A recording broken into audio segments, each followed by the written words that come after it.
UPSCच्या वेळेला हे जाणवलं महाराष्ट्रातल्या मुलांच्या बाबतीमध्ये मेन्सला काय प्रॉब्लेम होतो. तर माहिती खूप आहे, अभ्यास खूप केलेला आहे, पण पेन आणि पेपर याच्यामध्ये अंतर पडतंय.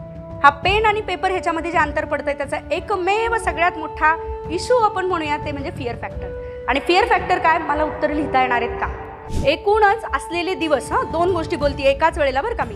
एक, असलेले दिवस सगळे किती दिवस आहेत माझ्या हाताशी ते एक्झॅक्टली कळणं तर प्लॅन नीट होऊ शकणार आहे. आणि दुसरं असणार आहे की टार्गेट्स माहिती असावे लागणार आहेत. समोर पेपर ठेवलेला असतो UPSCच्या याच्यामध्ये, तो म्हटला की जास्तीत स्टेप्स मी लिहिल्या तर चालतील का, आणि लिहून दिल्या स्टेप्स त्यांनी. तर मॅडमने असा हाताशी पेपर घेतला आणि हसल्यान म्हटल्या त्यांच्याकडे, IPS सरांकडे बघून हसल्यान म्हटल्या तुमच्यापेक्षा 2 जास्तीच लिहिल्यात म्हणे. हे टर्न आउट कसं झालं, एक फॉर्मल आणि इंटेन्स प्रेशरची कंडिशन स्माइल कंडिशनमध्ये टर्न आउट झाली, इन्फॉर्मलमध्ये टर्न आउट झाली. तुम्हाला आता लक्षात येईल मी काय सांगतेय. कुठून आले हे एक्सपिरियन्स, म्हणजे हा एक्सपिरियन्स स्वतःचा नाही आहे, हा एक्सपिरियन्स आहे सरांनी जे वर्गामध्ये इथिक्सच्या पेपरला सांगितलेले, इथिक्सच्या वेळेला शिकवलेलं की त्याला नावच आहे ग्रेडेड यूज ऑफ व्हायलन्स.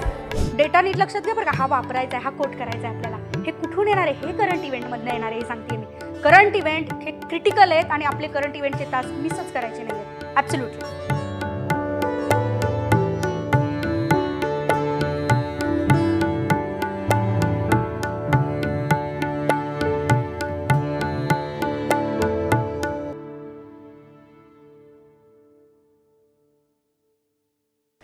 सगळ्यांना नमस्ते.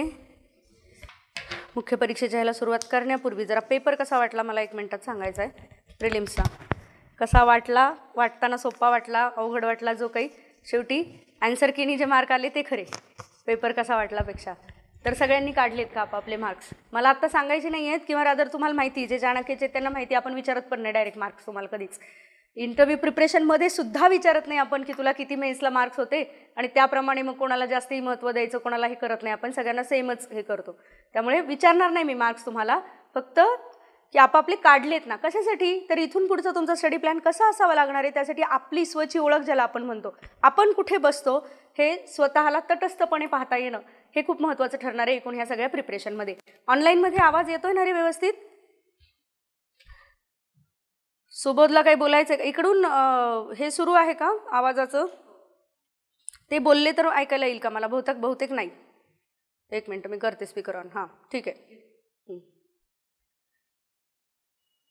काही जण हात वर करतायत, तुम्हाला बोलायचं असेल तर तसंच मला हात वर करून सांगा, किंवा इकडे चॅट बॉक्समध्ये सांगा. मी तुमचे काही प्रश्न बोलताना महत्त्वाचे असतील तसेच तर ते सुद्धा घेऊयात आपण. ऑनलाईन माध्यम किंवा सायबर स्पेसमधला मार्गदर्शन हे आत्ताच्या ह्याच्यात ऑफलाईनपेक्षा पण अनेक वेळेला जास्ती महत्त्वाचं दिसतंय, इथल्या याच्यावरनं लक्षात येतं आहे. पण ऑफलाईनला तोड नाही किती म्हटलं तरी आपण, हे पण तुम्हाला माहिती आहे सगळ्यांना. आपण मुख्य परीक्षा इथून पुढे तुमचं अभ्यास कसा असावा किंवा एकूण स्टडी प्लॅन कसा असावा, परीक्षा झाली, मुळात मुख्य परीक्षेचा प्लॅन कसा असावा ह्याच्यापेक्षा जास्ती अनेक जण जे तुमच्यातले येऊन भेटत होते त्यात सगळ्यात मुख्य प्रश्न काय होता, पूर्वपरीक्षा झाली, आता टार्गेट्स 3 दिसत आहेत आम्हाला समोर. कुठले कुठले टार्गेट दिसत आहेत रे 3 सांगा बरं. अरे बापरे, आम्हाला तर एकच दिसलं होतं, 3 कुठून आले, माहीत नसलेले 3 आणि फॉर्म भरलेले 3 आहेत का आमच्यापैकी, असं काही तुम्हाला वाटतंय का, सांगा जरा. कुठले 3 टार्गेट्स? 21 डिसेंबर, 4 जानेवारी, आणि मेन्स. तर मी तर त्यातलं ग्रुप सी तर बाजूला काढते क्लिअरिटीने, कारण आपण राज्यसेवेच्या ह्याला आले तर ग्रुप सी तुम्ही अशीच जाऊन देऊन यायची आहे, मी त्याच्याबद्दल बोलणारच नाही आहे काही. ठीक आहे, मी टार्गेट्स कुठले म्हणते तुम्हाला, आपल्याला वर्षभराची आणि पुढच्या 2 वर्षांची टार्गेट्स सेट करण्याची किंवा ते समोर दिसण्याची आपल्याला सवय, आणि यावेळेला कधी नव्हे ते आयोगाने आपल्याला क्लॅरिटीनी डेट्स पण दिलेले आहेत, आणि त्यामुळे थोडी क्लॅरिटी यायला आपल्याला मदत झालेली आहे. पण त्यामुळे झालं काय, कन्फ्युजन पण वाढलं. का कन्फ्युजन वाढलं, आधी काय कन्फ्युजन नव्हतं अशातला भाग नाही, आधी तर जास्ती होतं, पण आता क्लॅरिटी सहित कन्फ्युजन आलंय. कसं कन्फ्युजन, 21 डिसेंबर पुढे असणार आहे की खरंच माझं झालं तळ्यात मळ्यात, किंवा जे तुम्ही की ज्यांचा स्कोअर चांगला आहे माझं झालं मेन्सला, ह्यावेळेला तर मेन्सला होणं हे सुद्धा अनेकांना वाटतंय की अरे हे कसं टॅकल करू आता. तर ती परीक्षा जी मार्चमध्ये तुमची असणार आहे, आणि मग 31 मे म्हणजे फायनली काय म्हणूयात आपलं प्रिलिम्सचा पेपर. सो ह्या 3 टार्गेट्स तुम्हाला आत्ता दिसत आहेत, कारण पुढची प्रिलिम्स ही सुद्धा आहेच आहे ना डोक्यात तुमच्या, की मेन्सचं करायला गेलो, मेन्स दिली, सगळं एप्रिलपर्यंत केलं, अरे बापरे नाही त्याच्यामध्ये झालं माझं, तर मग प्रिलिमला मला 1च महिना मिळतोय, कसं काय करणार मी, आत्ता कुठेतरी काठावर आहे, तेव्हा कसं करणार, हे जे सगळे मनामध्ये कन्फ्युजन्स आणि सगळे येत आहेत तुम्हाला, त्याच्यामुळे खरं म्हणजे तुम्हाला आत्ता इथून पुढे मी कसं सरकायला पाहिजे ह्याच्यासाठी खरं म्हणजे आपण भेटलोय. पुढचा प्लॅन मी बोलणारच आहे. मी म्हणणार आहे स्वतःला आता मी काही कॅटेगरीज सांगणार आहे. मी स्वतः कुठल्या कॅटेगरीमध्ये बसतोय किंवा बसतीये एवढं आपापलं स्वतःचं स्वतः ठरवायचं आहे. कारण मी प्रत्येकाला ओळखत नाही आणि प्रत्येकजण कुठल्या बॅकग्राऊंडमधनं कधीपासून तयारी करतोय हे 1 to 1 जेव्हा बोलू तेव्हा प्रत्येकाचा प्लॅन वेगळा असणार आहे बरं का. आता एक प्लॅन, ब्रॉड प्लॅन जो सगळ्यांना लागू होऊ शकतो हा एक बोलला जातो, पण इंडिव्हिज्युअल प्रत्येकाचा वैयक्तिक प्लॅन सुद्धा वेगळा असू शकतो. कोणाला पॉलिटी इतकं सोपं जातं की करायचीच गरज पडत नाही, कोणाला सायन्स, डॉक्टर्स असतात, सायन्स आणि काय म्हणूयात आपण एन्व्हायरमेंट, जॉग्रफी हे टॉपिक इतके सोपे असतात की त्याला वेळ द्यायची गरज पडत नाही. कोणाच्या बाबतीमध्ये ऑप्शनल इतका तगडा असतो की तो झालेला असतो, पण GS 1 to 3 आणि करंट इव्हेंट मात्र मार खातं. सो असं प्रत्येकाचं ते कॉम्बिनेशन वेगळं असणार आहे. आणि शिवाय हे जे आपण म्हटलो की टार्गेट्स, की काहींना कंबाईंड जास्ती महत्त्वाची वाटते, काहींना की कंबाईंड मी जाऊन देणार पण नाही, तुम्ही बोलू पण नका कंबाईंडबद्दल, जे काय ते सरळ आपल्या मेन्सबद्दल बोला. पण ह्या सगळ्यांसहित सगळेजण एकत्र येत, म्हणून मी म्हटलं की आधी आपण कॅटेगरीज करूयात. मी कुठल्या कॅटेगरीत बसतो किंवा बसते हे तुम्हाला सगळ्यांना आपापलं शोधायचं आहे. पहिली कॅटेगरी ज्याला मी म्हणते की मागची 1 4 5 वर्ष तुम्ही प्रिपरेशन करताय आणि 1 2 3 वेळेला तुम्ही मागच्या परीक्षा दिलेल्या आहेत, 4 5 वर्ष करताय म्हणजे आधी प्रिपरेशन केलं मग परीक्षा दिल्या असंच होतं ना. आणि ऑब्जेक्टिव्ह स्वरूपाची मेन्स ज्या वेळेला होती त्याचं प्रिपरेशन केलेलं आहे. त्या प्रिपरेशननी आत्तापर्यंत आयदर मेन्स दिली किंवा नाही दिली, मी त्याच्याबद्दल बोलत नाही तुम्हाला, पण प्रिपरेशन त्यात ते केलेलं आहे. असं जर तुमच्यापैकी कुणी असेल तर क्लॅरिटीनी तुम्ही ग्रुप ए किंवा कॅटेगरी ए मध्ये मी तुम्हाला सगळ्यांना ठेवते, जे कुणी असेल की आधीच्या पॅटर्नप्रमाणे तयारी केलेली आहे. थोडंसं किती नाही म्हटलं तरी फॅक्च्युअल डेटा, इन्फॉर्मेशन, कारण ड्युरेशन तुम्ही जेवढा अभ्यास केला आहे त्याचं ड्युरेशन, आणि दुसरं की ॲप्रोच, की आत्तापर्यंतचा ॲप्रोच जो होता तो फॅक्च्युअल असा ॲप्रोच जास्ती होता. त्यामुळे या कॅटेगरीच्या लोकांनी जास्तीत जास्त 21 डिसेंबर याच्यावरती फोकस केलेला चालणार आहे. पण पुन्हा मी सगळ्याला एक आउटलाईन खाली किंवा एक नोट देते आहे सगळ्यांना याच्यासहित, जर तुम्हाला वाटत असेल की आत्ताचा आपला स्कोअर हा 105+, मी 105 आणि त्याच्यापेक्षा जास्ती असलेल्या स्कोअरबद्दल सांगते, 105 पेक्षा कमी असेल त्यांच्याबद्दल पण मी बोलणारच आहे, पण कॅटेगरी करण्यासाठी मी आधी 105+ सांगते. 105+ पण आधीच्या ह्याला तुम्ही प्रिपरेशन केलेलं असेल तर असं म्हणणार आहे मी, मेन्सची तयारी करायला लागायचीच आहे पण दोन्ही सांभाळून. आणि मग 2 एरियाज फोकस, एक असणारे तुमचा कंबाईंड आणि दुसरा असणारे आपला मुख्य परीक्षेचा एरिया. कसा सांभाळायचा बोलू पुढे आपण. ही झाली पहिली कॅटेगरी. दुसरी कॅटेगरी ही ज्यांना म्हणूयात आपण मागची 3 4 वर्ष UPSCचं प्रिपरेशन केलं, पण आत्ता नाही UPSC नाही, मी MPSCचं प्रिपरेशन म्हणजे MPSCची आत्ताची परीक्षा दिली, कारण खूप जणांनी, खूप लोकांनी किंवा तुमच्या पण मनाने की ॲडव्हान्टेज आहे असं तुम्हाला सांगितलं गेलं किंवा तुम्ही समजून घेतलं किंवा आहेच आहे असं जर वाटलं असेल तर 3 4 वर्ष UPSCचं प्रिपरेशन कंबाईंडच्या परीक्षेला अजिबात म्हणजे नुसतं जाऊन देऊन या. कंबाईंडची परीक्षेचा फोकस अजिबात करायचा नाही आहे.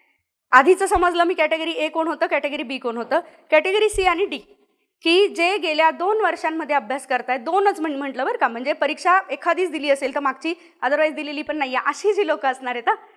म्हणजे आपली 2024ची सर्वेच ज्या बॅचचा आहे, 2024-25 बॅच असेल किंवा हे जे मागचे ज्या बॅचचे, मी म्हणणारे कंबाईंडची परीक्षा जाऊन देऊन यायची फक्त. कळतंय मी का म्हणते हे? काही गोष्टी न बोलता पण मी तुम्हाला सांगते की कंबाईंडची परीक्षा फक्त जाऊन देऊन यायची, त्याच्यावरती फार फोकस करायचा आहे असं नाही. परीक्षेचा अभ्यास तुमचा लागणार आहे कुठला, मेन्स परीक्षेचा. आता सगळ्यांच्या हाताशी असणारा वेळ सेम आहे, तो वेळ आपण प्रायोरिटीनी कसा डिव्हाइड करायचा ह्याच्याबद्दल बोलतो, हे लक्षात घ्या. आणि जे ह्या वर्षी करतायत म्हणजे ह्या वर्षीच्या बॅचची मुलं असणार आहेत, यावर्षी प्रिपेअर करतात, ॲब्सोल्युटली कंबाईंड परत फक्त जाऊन देऊन यायची आहे, त्यांनी सुद्धा ॲब्सोल्युटली कंबाईंडवरती फोकस करायचा नाही आहे. मग आता एक तर टार्गेट तुम्हाला कळलं की 21 डिसेंबर कसं टॅकल करायचं. आता ते टॅकल करताना सुद्धा ह्यात पण 19-20 असू शकतं बरं का. म्हणजे उदाहरणार्थ मी म्हणेन की सर्वेश म्हटला मी होतो मागच्या बॅचला, पण माझा फॅक्च्युअलचा अभ्यास चांगला झालेला मला माहिती आहे, स्वची ओळख मला माहिती आहे की मी चांगलं करू शकतो, हरकत नाही, पण तरीसुद्धा मेन्सचा अभ्यास करायचाच आहे आपल्याला इथला, आणि म्हणून त्याला दोन्ही प्रमाणे करायचं आहे की मेन्स पण करायचं आहे आणि 21 डिसेंबरचा कंबाईंडचा पण अभ्यास करायचा आहे. करताना मी इथेच तुम्हाला सांगणार आहे की 2 पद्धतीने पुढे जाऊ शकता तुम्ही. काय होतं, प्लॅन जेव्हा तुम्ही करता त्यावेळेला जर क्लॅरिटी नसेल की मला कंबाईनला किती वेळ द्यायचा आहे आणि मला मुख्य परीक्षेला किती वेळ द्यायचा आहे, तर खूप जास्ती त्रास होऊ शकतो. रोज उठून तुम्ही जाताय आणि कुठलं वाचायचं, आज वाटलं कंबाईन वाचलं, उद्या वाटलं मेन्स वाचलं, असं चालत नाही. आणि फुल लॉंग टर्म, मिडियम टर्म आणि शॉर्ट टर्म तिन्ही प्लॅन्स तुमचे रेडी असायला पाहिजेत. आणि आत्ताचा किमान 21 डिसेंबर म्हणजे 1 महिन्याचा प्लॅन तरी आपल्या हाताशी रेडी असायला पाहिजे. आणि ह्यासाठी मी आपल्या विद्यार्थ्यांना जे सजेस्ट केलं आहे काय, की आयदर दिवसातले कुठला तरी 1 तासाभराचा किंवा 1.5 तासाचा वेळ बाजूला काढा, किंवा सोमवार ते शुक्रवार ॲब्सोल्युटली कंबाईन बघायचं नाही आणि शनिवार रविवारमधले वेळ बाजूला काढायचे. यासाठी मी म्हटलंय, अनेक वेळेला तुम्ही जो प्लॅन करता तो तशाला तसा लागू होतो किंवा तुम्ही इम्प्लिमेंट करता अशातला भाग नसतो. आणि म्हणून करताना प्लॅन मी म्हणते बरं का, अभ्यास एकत्र कराबद्दल मी बोलत नाही आहे. मी काय म्हटलं, अभ्यास करायचा का नाही तुमचे तुम्ही ठरवा. तुम्हाला किती तुमचे आवडते मित्रमैत्रिणी सोबत आहेत त्याच्यानुसार तुम्ही ठरवू शकता. पण किमान प्लॅन तरी 3-4 जणांचा, तुम्ही जे कोणी मित्र असाल त्यांचा एकत्र झाला पाहिजे.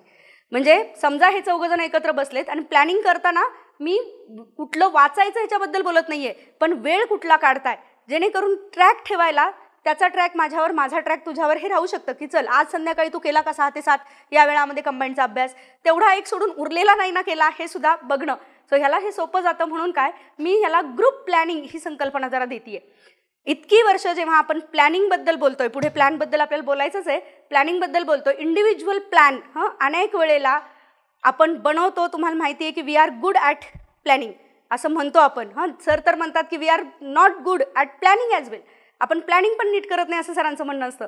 पण ठीक आहे, मी म्हणेन की तुमचे बघितलेत मी, प्लॅन्स खूप छान करता पण इम्प्लिमेंट होत नाहीत. आणि त्याचं एक मुख्य कारण असतं की तुम्ही एकतर आयदर ते प्लॅन्स करताना खूप करकचून आवडलेले असतात, किंवा खूप ढिल्ले सोडलेले असतात, किंवा कॅज्युअल अप्रोच असतो, किंवा खूप टेन्शन घेतलेलं असतं. यापैकी काहीही असू शकतं की प्लॅन नीट होत नाही. मग याला मी म्हणणार आहे की थर्ड पार्टी इन्व्हॉल्व करा. आणि थर्ड पार्टी म्हणजे काय, 3-4 जणांचे प्लॅन तुम्ही जर चांगले मित्र असाल, मैत्रिणी असाल तर एकत्रित करू शकता. याचा उपयोग 100%, कारण दिसलंय आपण विद्यार्थ्यांमध्ये करताना. सो मी आत्ता सांगितलं तसं तुम्हाला की आता इथून पुढे आपण फक्त मेन्स असं डोळ्यासमोर, कंबाईनपर्यंत आत्ता काही तुमचे आहेत का प्रश्न जरा सांगा मला. मग इथून पुढे मी कंबाईनबद्दल एक अक्षर पण बोलणार नाही. आता आपण फक्त आणि फक्त मेन्सबद्दल बोलणार आहोत. हां ओम बोल. हो ओम बोल.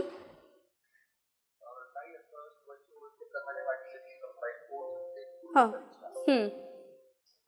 अशी येते की कंबाईनचे मुख्य 17 मे 2024 आहे आणि राष्ट्रीय सेवेचे मुख्य 31 मे 2024 आहे. बरोबर.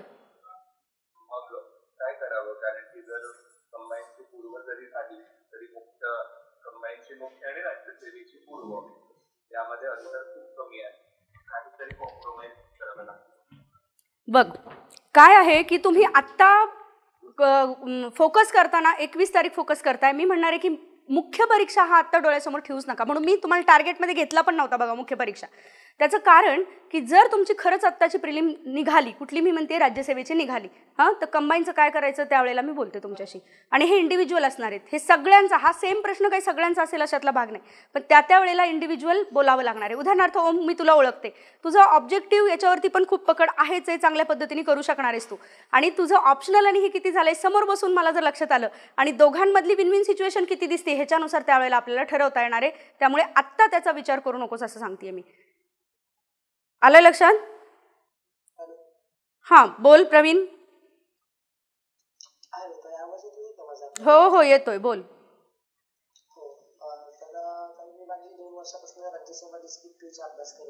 हो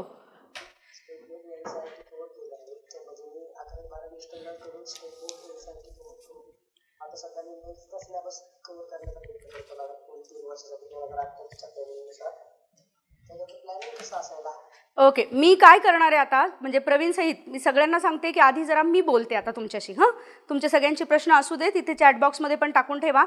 कारण प्रवीण जो प्रश्न विचारतो बेसिकली त्याच्यासाठी आपण भेटलोय. फक्त एवढंच आहे की प्रवीण तू खूप पुढचं बोलतोयस, आणि मी जे आत्ता तुम्हाला टार्गेट देणार आहे ते देणार आहे आत्ताच्या आपल्या मार्चमध्ये जी परीक्षा होणार आहे ती, आणि 31 मे ह्याच्या दृष्टीने जे बोलणार आहोत त्याच्यासाठी आपण बोलतोय. पुढची येणारी परीक्षा त्याच्या दृष्टीने. सगळ्यात महत्त्वाचं, तुम्ही जर स्पर्धा परीक्षांमध्ये टिकायचं असेल, आणि नुसतं टिकायचं नाही आपल्याला मिळवायची असेल, तर त्याचा लागतो अप्रोच बिल्डिंग ॲटिट्यूड. हे मी इंटरव्ह्यूला पण हेच बोलते, आणि जाणवलं असणारे ज्यांनी इंटरव्ह्यूज दिलेत त्यांना हे माहिती आहे की ॲटिट्यूड दॅट मॅटर्स. आणि मग तो ॲटिट्यूड तुमचा बिल्ड करताना आणि एकूण अभ्यासाप्रतीचा तुमचा अप्रोच बिल्ड करताना काय काय गोष्टी लक्षात घेतल्या पाहिजेत, ह्याच्यासाठीचं सगळ्यात पहिलं मी सांगणार आहे तुम्हाला, ती म्हणजे स्वची ओळख. स्वची ओळख म्हणजे काय रे? मग आता एक म्हणजे माझा स्वभाव कसा आहे, लिहून हे मुद्दे लिहिले गेले पाहिजेत बरं का. आज आपण झिरो बेस बजेटिंग करूयात. एकच मिनिट.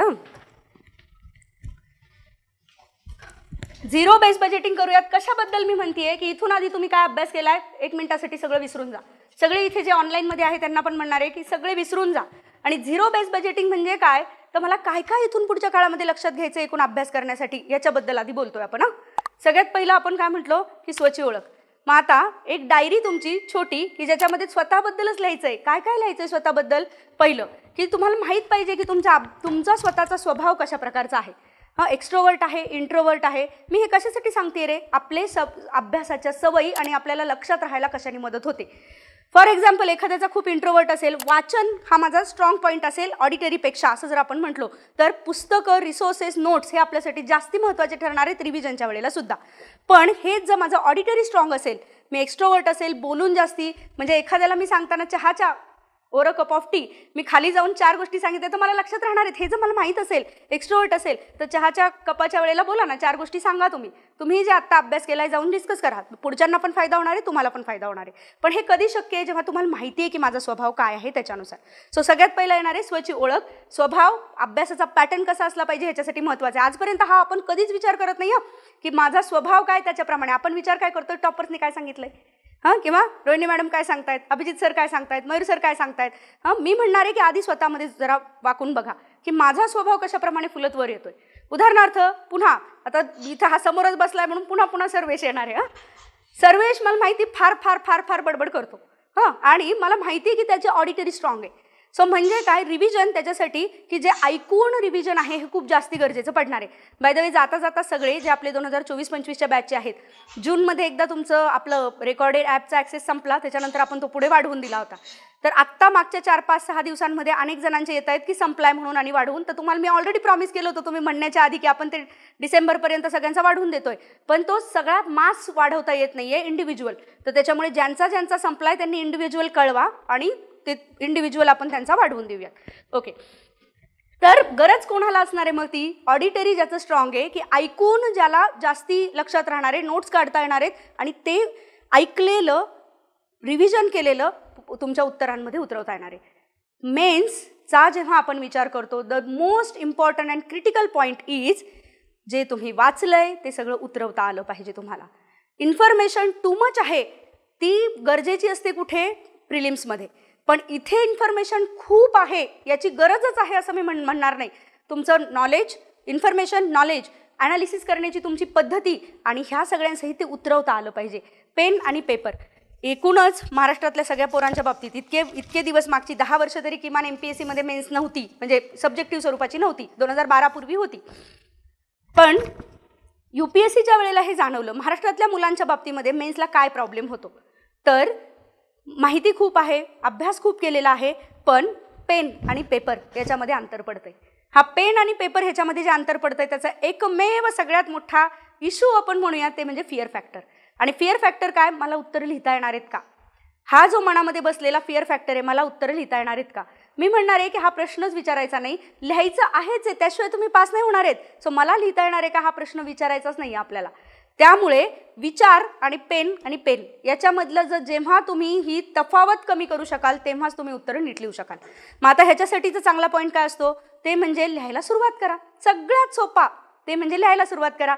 आपण वर्गांमध्ये पण विद्यार्थ्यांना हेच सांगतो की आधी तू पेन पेपर घे, प्रश्न दिलाय, तुला भलेही आत्ता नाही लिहिता आलं, 4 प्रश्न दिले तुला, आज एक सांगितला काहीच नाही लिहिता आलं, शांत बसून राहिलीस, पण डिस्कशनमध्ये की कसं इंट्रो असतो, बॉडी कशी असते आणि कन्क्लुजन कसं असतं हे समजायला सुरुवात झाली. मग पुढे परत आणखीन एक प्रश्न दिला पण नाहीच समजलं अजून सुद्धा की खरंच इंट्रो कसा करायचा. कारण अनेक वेळेला तुम्ही टॉपर्सच्या पण काय म्हणूया व्हिडिओजमध्ये किंवा काही स्ट्रॅटेजी सेशन्समध्ये ऐकलेलं असतं की सुरुवात एकदम अत्यंत छान पाहिजे. अत्यंत छान म्हणजे कशी नाही कळत आपल्याला, आणि ती अत्यंत छान झाली तर उत्तर तुमचं 15 मार्कांना जर विचारलेलं असेल तर एक 7, 7.5, 8 पर्यंत जातं. हे जे आपल्याला सांगितलेलं असतं यातनं होतं काय की अत्यंत छान सुरुवात करण्याच्या नादामध्ये सुरुवातच करत नाही, कारण ती अत्यंत छान सुरुवातच आपल्याला सापडत नाही. आणि त्यामुळे ही सुरुवात करणं बेसिकली उत्तराला सुरुवात करणं हे प्रचंड गरजेचं आहे. सो मनामधनं सगळ्यात पहिला फॅक्टर जर मेन्सला तयारीला सुरुवात करायची असेल तर पहिला फॅक्टर आहे की मनातनं फिअर फॅक्टर काढून टाकणं. सो ही स्वच्या ओळखमध्येच आहे बरं का, की तुम्ही एकीकडे लिहिताय की तुमचा स्वभाव कसा आहे, डायरीमध्ये लिहिलंच सगळ्यांनी, तू आपापलं जे काय घरी जाऊन आज शांतपणे लिहा वाटल्यास. पुढचा फॅक्टर की फिअर आहे का बाबा मला ह्याचं, मी आत्तापर्यंत आयदर लिहिलंय किंवा लिहिलं नाही, याच्या निरपेक्ष मी म्हणतीये. काहींनी आत्तापर्यंत तयारी केली असेल, काहींनी केलेली नसणार आहे, पण याच्या निरपेक्ष मला लिहायची भीती वाटतेय का नाही हे लिहून काढा. जोपर्यंत तुम्ही ते लिहित नाही तोपर्यंत त्याच्यावरचं सोल्युशन मिळणार नाही. एखादी गोष्ट ते प्रॉब्लेम आहे हा कळला तर सोल्युशन मिळेल ना त्याच्यावरचा, तर आधी तो प्रॉब्लेम आहे का हा आयडेंटिफाय करा, असं मी तुम्हाला म्हटलं. इथपर्यंत आलात का सांगा.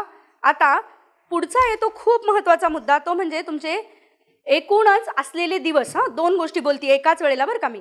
एक, असलेले दिवस सगळे किती दिवस आहेत माझ्या हाताशी ते एक्झॅक्टली कळणं तर प्लॅन नीट होऊ शकणार आहे. आणि दुसरं असणार आहे की टार्गेट्स माहिती असावे लागणार आहेत. आपल्या पहिल्या सत्रात आपण प्रिलिम्सचे टार्गेट्स बोलतो बघा. सो टार्गेट्स ॲब्सोल्युटली माहिती असावे लागणार आहे तुम्हाला, की मला कुठल्या पेपरमध्ये किती मार्क्स मिळवायचे आणि किती एकूण अभ्यास करायचा आहे. ठीक आहे, तर आधी मी आता काय करते की आधी नुसते पॉईंट्स लिहून काढते की कुठल्या कुठल्या पॉईंट्सवर आपल्याला आता एकूण प्लॅनिंग आणि सगळ्यासाठी आवश्यक असणार आहे. त्यातला पहिला पॉईंट आपण म्हटलो एक होता तुमचा पहिला स्वची ओळख, बरोबर.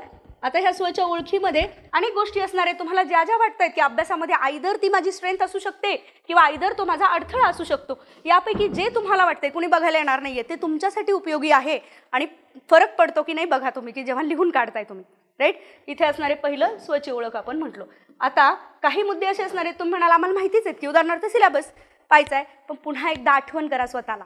म्हणून मी आधी म्हटलं तुम्हाला सिलेबसच्या सुद्धा सुरुवातीला म्हटलं मी तुम्हाला दुसरी महत्त्वाची असणार आहे ते म्हणजे टार्गेट्स. दुसरं काय म्हटलो आपण, टार्गेट्स. आता हे टार्गेट्स 2 स्वरूपाचे म्हणतोय आपण. ते मी सांगेन कुठल्या 2 स्वरूपाचे. आधी फक्त टार्गेट्स लिहून ठेवा, प्रत्येक मुद्द्यावर बोलणार आहोत आपण. तिसरं असणार आहे तुमचं ते म्हणजे हाताशी असलेले दिवस. आधी माहीत पाहिजेत ना किती दिवसांमध्ये हे करायचे. तर त्या हाताशी असलेल्या दिवसांनाच मी कदाचित टार्गेट्समध्ये घेऊन टाकू आपण, म्हणजे लक्षात येईल. म्हणून मी त्याला 2 जे म्हटले ना, हे टार्गेट्स, मार्क्स किती असावेत त्याचे टार्गेट्स, आणि दुसरे असणारे ड्युरेशन. ड्युरेशन म्हणजे मला म्हणायचे टार्गेट्स, वेळेचे टार्गेट्स. कुठल्या वेळेमध्ये काय पूर्ण, परीक्षा जर तुम्हाला डिक्लेअरच केली आहे 29 मार्चला तर त्याच्या पूर्वी झालेलंच पाहिजे सगळं, ते टार्गेट आहे आपलं. राईट, सो ते तिथे टार्गेट्समध्ये 2 गेले. मग पुढचं आपण म्हणतो इथे तुमचं ते म्हणजे सिलेबस.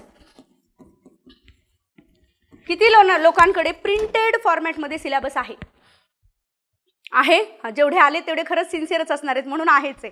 पण ज्यांच्याकडे नसेल त्यांना किंवा ऑनलाईनमधले सगळ्यांना मी सांगणार आहे की प्रिंटेड फॉर्मॅटमध्ये सिलेबस पाहिजे. तुम्ही म्हणाल की ऑनलाईन करतो की आम्ही, ऑनलाईन करा, काही प्रॉब्लेम नाही आहे, पण आमचं सजेशन प्रिंटेड फॉर्मॅटमध्ये. त्याचं कारण शेवटी पेपर जाऊन लिहायचा आहे आपल्याला, आणि जर लिहायचा आहे तर तो तुम्ही लॅपटॉपवर वाचणार नाही आहात पेपर, तो वाचणार आहात असा पेजेसवर वाचणार आहोत आपण. सो सिलेबससुद्धा वाचताना, कारण सिलेबसचे सगळे पॉईंट जेवढे तुमचे पाठ असणार आहेत तेवढे सगळे एकतर त्याच्यानुसार पेपर येणार आहे, त्याच्यानुसार रिसोर्सेस करणार आहे, त्याच्यानुसार अभ्यास होणार आहे, रिव्हिजन होणार आहे, आणि फायनली तुम्ही पेपर लिहिणार आहात त्याच्यानुसार. पण कीवर्डसुद्धा ज्याला आपण म्हणतो व्हॅल्यू ॲडिशन किंवा चांगली उत्तरं कशी लिहा, तर तुमच्या सिलेबसमधलेच पॉईंट तुमच्या ह्याच्यामध्ये उतरले पाहिजेत. अगदी छोटं आणि अगदी सोपं पण उदाहरण बोलू आणि मग जाऊयात पुढे आपण. फॉर एक्झाम्पल की एखादं समजा आता महिलांवरती प्रश्न विचारतात का, महिलांवरती 100% महिला समाजाच्या एकूण जो आलेख आहे याच्या 50% महिलांचा भाग आहे, विसरू नका कधीच. आणि ते प्रिलिम्स असो किंवा मेन्स असो, प्रश्न महिलांवर आल्याशिवाय तुम्ही पुढे जाऊ शकत नाही. तर मुद्दा हा की तिथे तुम्ही जर लिहित असाल तर weaker section of the society असं म्हणून जर लिहायला गेलात, जे कोणी इंग्लिशमध्ये लिहित असेल त्यांच्यासाठी सांगतेय. मी म्हणणार आहे चालणार आहे का, येस डेफिनेटली चालणार आहे, पण तुम्ही व्हल्नरेबल सेक्शन्स ऑफ सोसायटी लिहिलं तर ते जास्ती चालणार आहे, किंवा त्यांनी मग लक्षात येणार आहे की हा जो मुद्दा आहे जास्ती क्लॅरिटीने लिहिला जातोय. शब्दांमधला एवढूसा फरक आहे बरं का तो, पण तो जास्ती मॅटर करणार आहे आपल्यासाठी. हे कधी करणार आहे, जेव्हा सिलेबस नीट माहिती असणार आहे. आणि कितीही सांगितलं, मला गॅरंटी आहे तुमच्यापैकी, मी जर आत्ता विचारलं की हा पॉईंट कशात आहे रे, हा पॉईंट कशात आहे रे, तुमच्यातल्या 90% लोकांना नाही नीट क्लॅरिटीने सांगता येणार. सिलेबस पाहिजेच, प्रिंटेड फॉर्मॅटमध्ये पाहिजे आणि अगदी डिटेलला जाऊन तो पाहिलेला पाहिजे. पुढचा खूपच महत्त्वाचा येतो तो म्हणजे काय की रिसोर्सेस तुम्हाला माहिती पाहिजेत. रिसोर्सेस चौथा.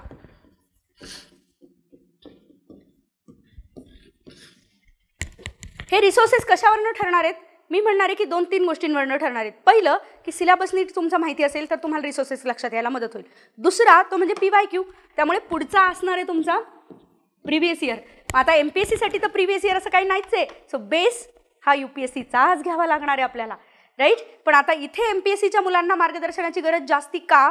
कारण नुसता UPSCचा बेस घेऊन नाही चालणार. तुम्ही प्रिलिम्सच्या वेळेला अनुभवलंय हे सगळं.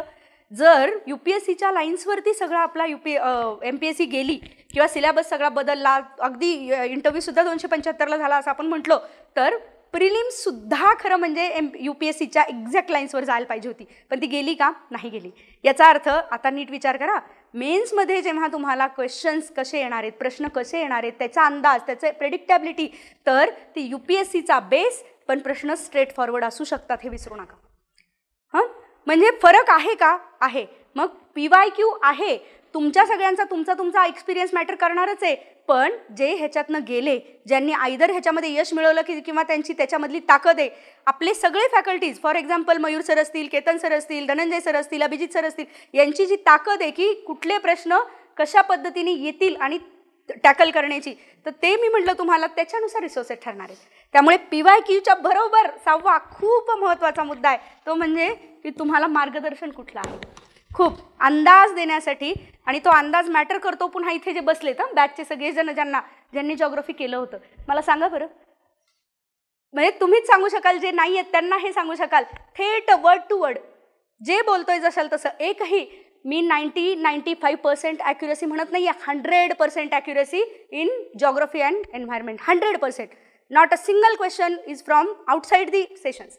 एकही प्रश्न ह्याच्या बाहेरचा नाही आहे. मग हे जसं मी जॉग्राफी एन्व्हायरमेंट कारण मी शिकवते म्हणून हे बोलले, सेम इकॉनॉमी असेल, सेम जॉग्राफी असेल, काय आपलं पॉलिटी असेल, सगळ्यांच्याच बाबतीमध्ये सेम आहे. आणि पुन्हा एकदा आठवण करते मी सगळ्यांना, UPSC MPSCच्या परीक्षांमध्ये जर तुम्हाला क्लिअर करायचं असेल तर एक कुठला तरी विषय खूप भारी आहे आणि तो घेऊन आम्ही शिकलो आणि झालं, हे होणे का नाही. सगळंच्या सगळं तुम्हाला जुळून यावं लागतं. हां, सगळंच्या सगळं एका ॲव्हरेज, ते टार्गेट्स मी बोलणार आहे पुढे, आपल्याला बोलायचे ते सगळेच्या सगळे त्या एका ॲव्हरेज टार्गेटच्या वर असावे लागणार आहेत. आणि त्यातलं कुणीतरी तुमच्या स्वनुसार त्यातलं कुणीतरी एक्स्ट्राऑर्डिनरीला आपल्याला न्यायचं आहे. माझा एसे लिहिणं हे जर माझा खूप स्ट्रॉंग पॉईंट असेल तर मी एसे एक्स्ट्राऑर्डिनरीला नेणार आहे. जॉग्राफी ऑप्शनल जर माझा खूप स्ट्रॉंग पॉईंट असेल तर जॉग्राफी मी 300+, 350, 350पर्यंत नेऊ शकते का याचा विचार करावा लागणार आहे. सो टार्गेट फायनली सगळ्यांची सेम जरी असले तरी त्याचं गणित वेगवेगळं असणार आहे प्रत्येकाचं. GS1चं वेगळं, GS2चं वेगळं. मला GS1ला कदाचित 110, 120, 130पर्यंत जाईन मी, कारण माझं दोन्ही स्ट्रॉंग आहे GS1मधलं. पण ज्याला जॉग्राफी कळतच नाही, की वारे सुटले की सरभर व्हायला होतं असं, किंवा वादळं आली, तुमच्याच आयुष्यात वादळं येतात, वादळांचा प्रश्न आले की 2, तर असं जर झालं तर मग त्याला GS1मध्ये टार्गेट 100+ ठेवून नाही चालणार आहे, त्याचं टार्गेट 90वर उतरावं लागणार आहे. सो ते कॉम्बिनेशन वेगवेगळं आहे. हे मी का आठवण करून देते, कारण इथे हे सगळ्यांना हे माहिती आहे, ते पॅकेज आहे. ते जॉग्राफी असो, हिस्ट्री असो, इकॉनॉमी असो, पॉलिटी असो, एसे असो, याच्या सहित आणि व्हॅल्यू ॲडिशन आपल्यासारखी दुसरीकडे कुठेच नाही आहे, तुम्हाला माहिती आहे 100%. तर व्हॅल्यू ॲडिशन मी कशाच्या बाबतीत बोलते आहे, निबंधाची सुरुवात किस्स्यानी करा, हां, किंवा काय आपला फटका डायरेक्टली, की त्याचे कुठेही तुम्ही लिहायला गेलात, कुठलाही विषय महिलांचा येऊ देत, नाहीतर भ्रष्टाचारावरती येऊ देत, नाहीतर काय तुमच्या मराठी भाषेवरती येऊ देत, आहे का लक्षात? भाषा मरता देशही मरतो, आहे का लक्षात? आहे सगळ्यांच्या ज्यांना पाठ आहे हे, तर हे यांनी डायरेक्ट तुमच्या निबंधामध्ये सुरुवात, शेवट किंवा मध्ये तुम्ही टाकू शकणार आहात. सो व्हॅल्यू ॲडिशनबद्दल मी बोलले इथे. आता मुद्दा इथे ते कशासाठी बोलले, की इथे मार्गदर्शन खूप इम्पॉर्टंट असणार आहे त्याच्यानुसार, कारण रिसोर्सेस मल्टिपल किंवा इमेन्स खूप जास्ती असणार आहेत, त्यातनं आपल्याला कमी करावे लागणार आहेत. आपल्या हाताशी असणारा वेळ ते टार्गेटच्या वेळेला मी बोलीन की किती वेळ आहे, म्हणजे तुम्हाला लक्षात येईल की किती कमी करावे लागणार आहेत रिसोर्सेससुद्धा करताना. काही वेळेला भीती पण वाटू शकते आपल्याला की अरे एवढंच करायचं आहे का, ह्याच्यासाठी एवढंच करायचं आहे का. फिअर फॅक्टर तिथे पण येतो, त्याला म्हणतात fear of missing out. Fear of missing out म्हणजे काय, की आपल्याला माहिती असतं की कुणीतरी सिक्युरिटी इश्यूजसाठी 4 पुस्तकं वाचलीत किंवा 1 पुस्तक 1 नोट्स वाचल्यात. तुमच्या हाताशी नाही आहे ना वेळ, तुमचं स्वतःचं बघा. आत्ता जर वेळ नसेल तुमच्या हाताशी तर फक्त नोट्स वाचा आणि पुढे चला. करंट अफेअर्स, नोट्स आणि संपला विषय.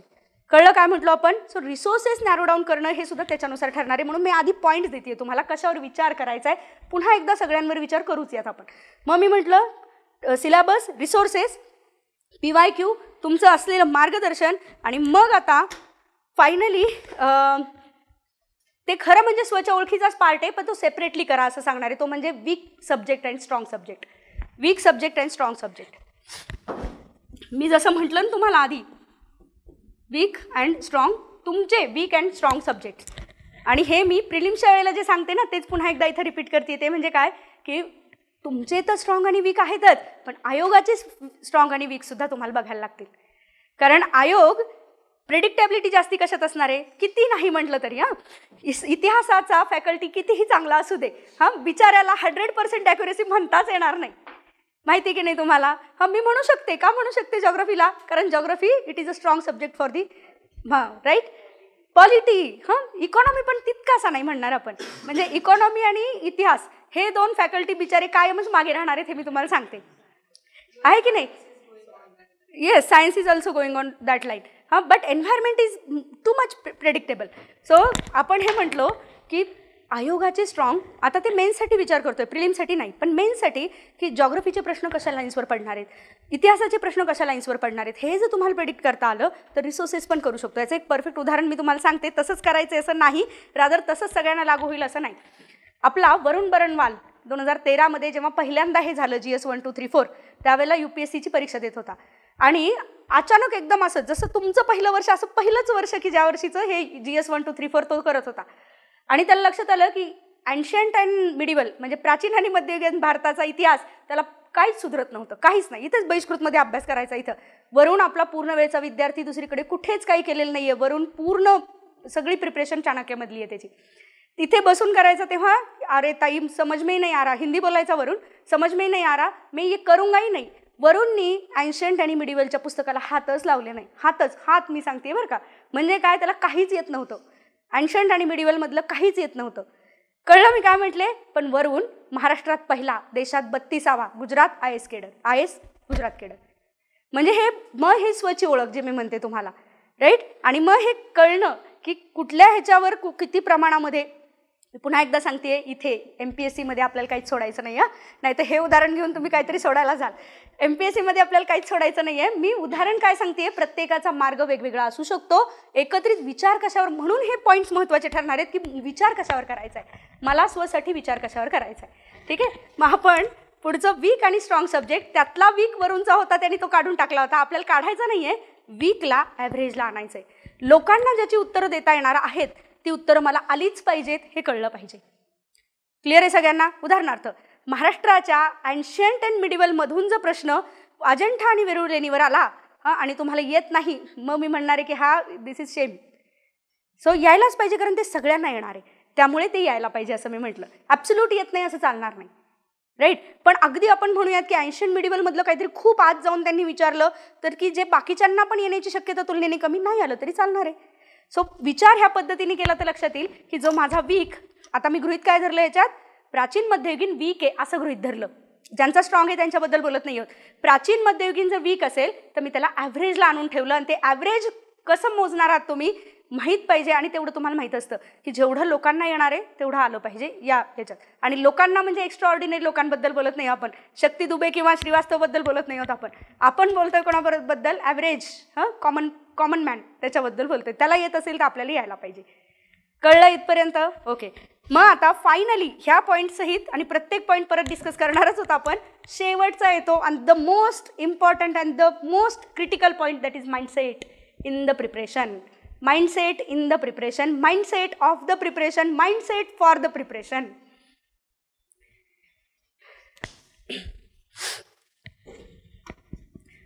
आणि ज्यालाच मी म्हटलं होतं की अप्रोच बिल्डिंग.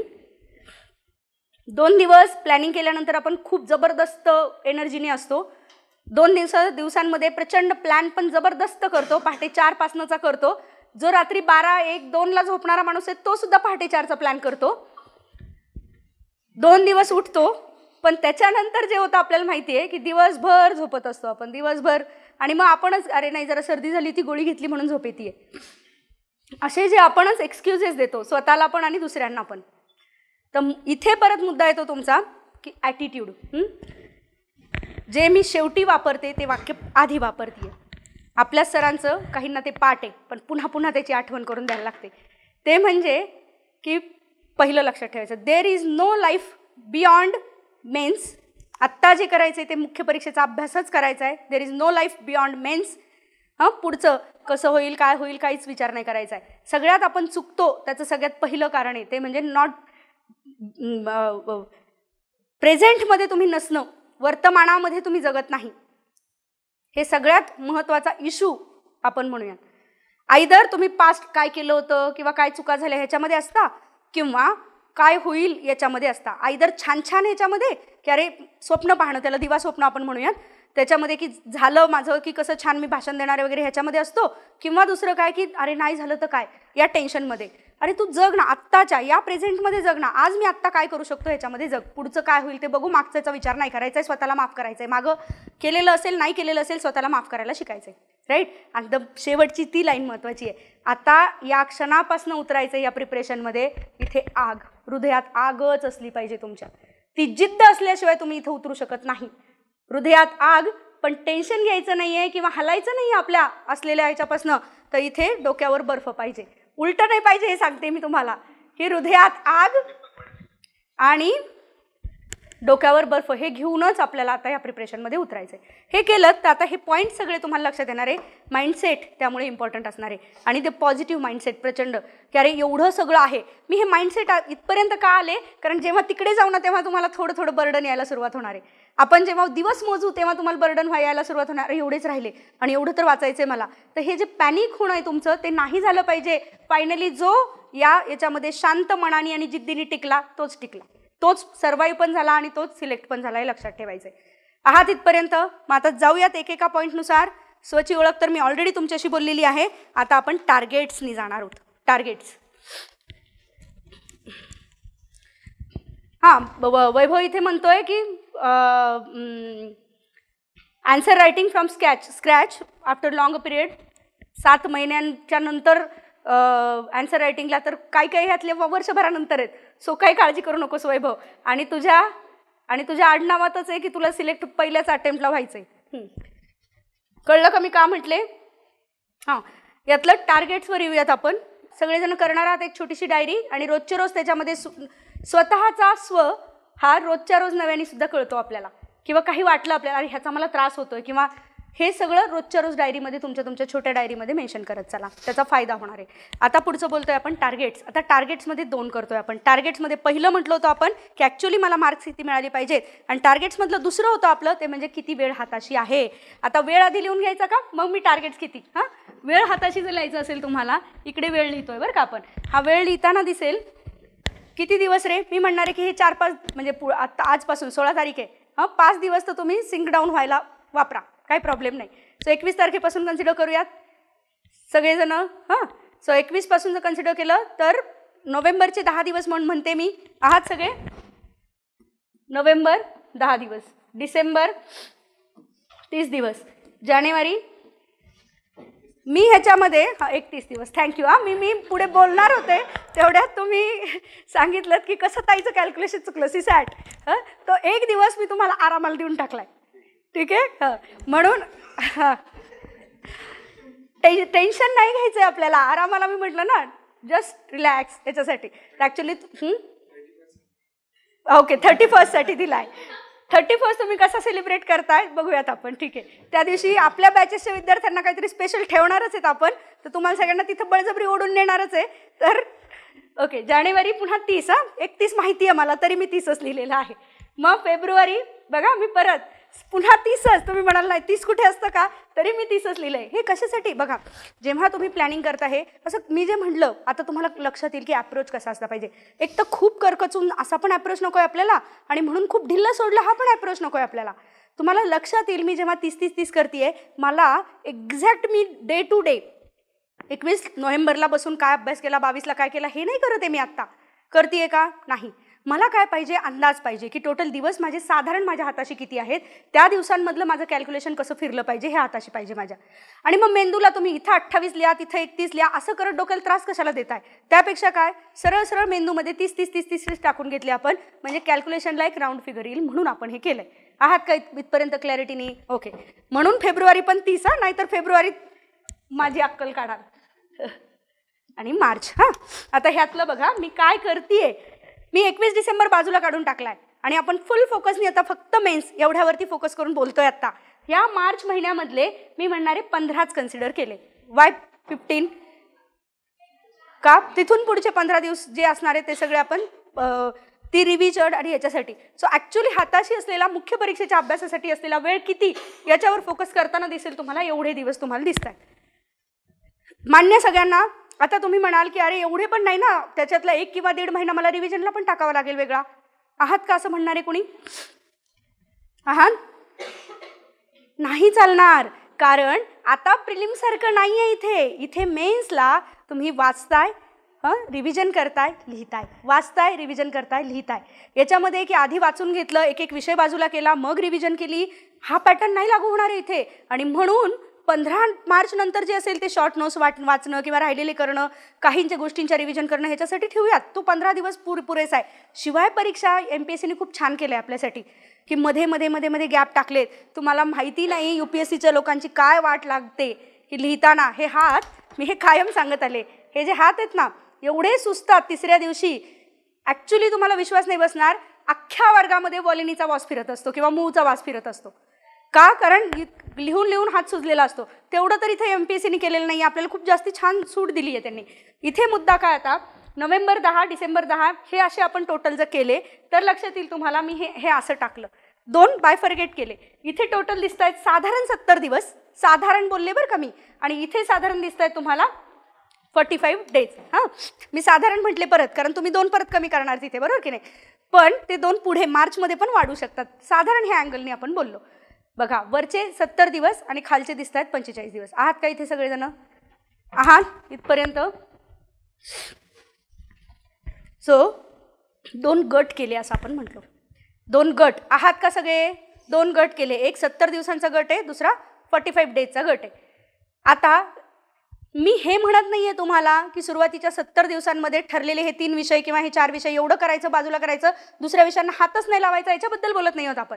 आपल्याला ठरवायचं आहे तासांच्या भाषेमध्ये की कशाला किती वेळ दिला गेला पाहिजे आयडियली. हां, तो बदलणार आहे वैयक्तिक, पण आयडियली प्रत्येकाला किती वेळ दिला गेला पाहिजे ह्याच्याबद्दल आपल्याला बोलायचं आहे. सो आता मी इथं काय करून ठेवते, हे 70 जे आहेत दिवसाचे, त्याच्यापेक्षा जास्तीच करणार आहोत आपण, पण दिवसाचे साधारण 10 तास. हे तर हेक्टिक नाही आहे. 10 तास तर आरामात करू शकणार आहात तुम्ही. आहात का नाही? होच म्हणायचं आहे, नाही म्हणायचं नाही आहे.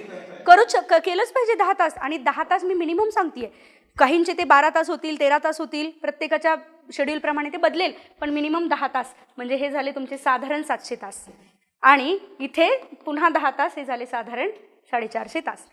आता हेही होऊ शकतं बरं का की माझ्या अभ्यासामध्ये मला GS 1 2 3 ची भीती आहे, ऑप्शनल माझा रेडी आहे, मी काहीच करणार नाही. जबकि आधी ऑप्शनल करा असं मी इथं सांगणार आहे तुम्हाला.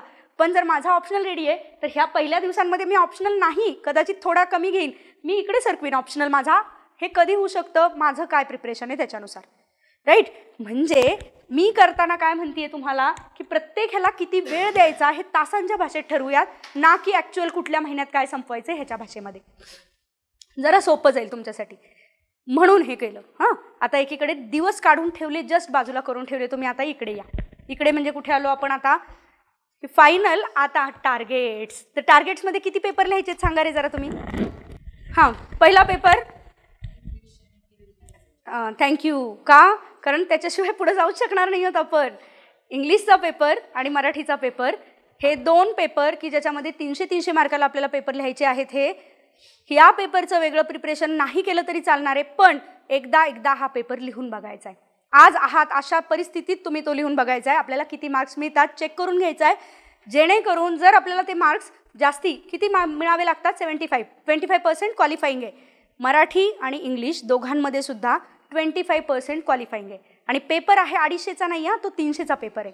म्हणजे 75 मार्क तुम्हाला मिनिमम मिळायला पाहिजेत.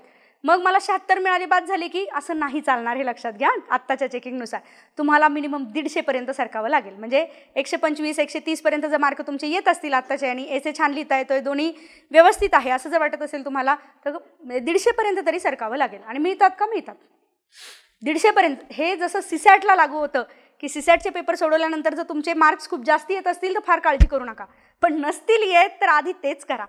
म्हणून याची काळजी करणं गरजेचं आहे. झालं. पहिला होमवर्क काय सांगितला, आत्ता सुरू करताना इंग्लिश मराठीमध्ये लिहून बघायचा.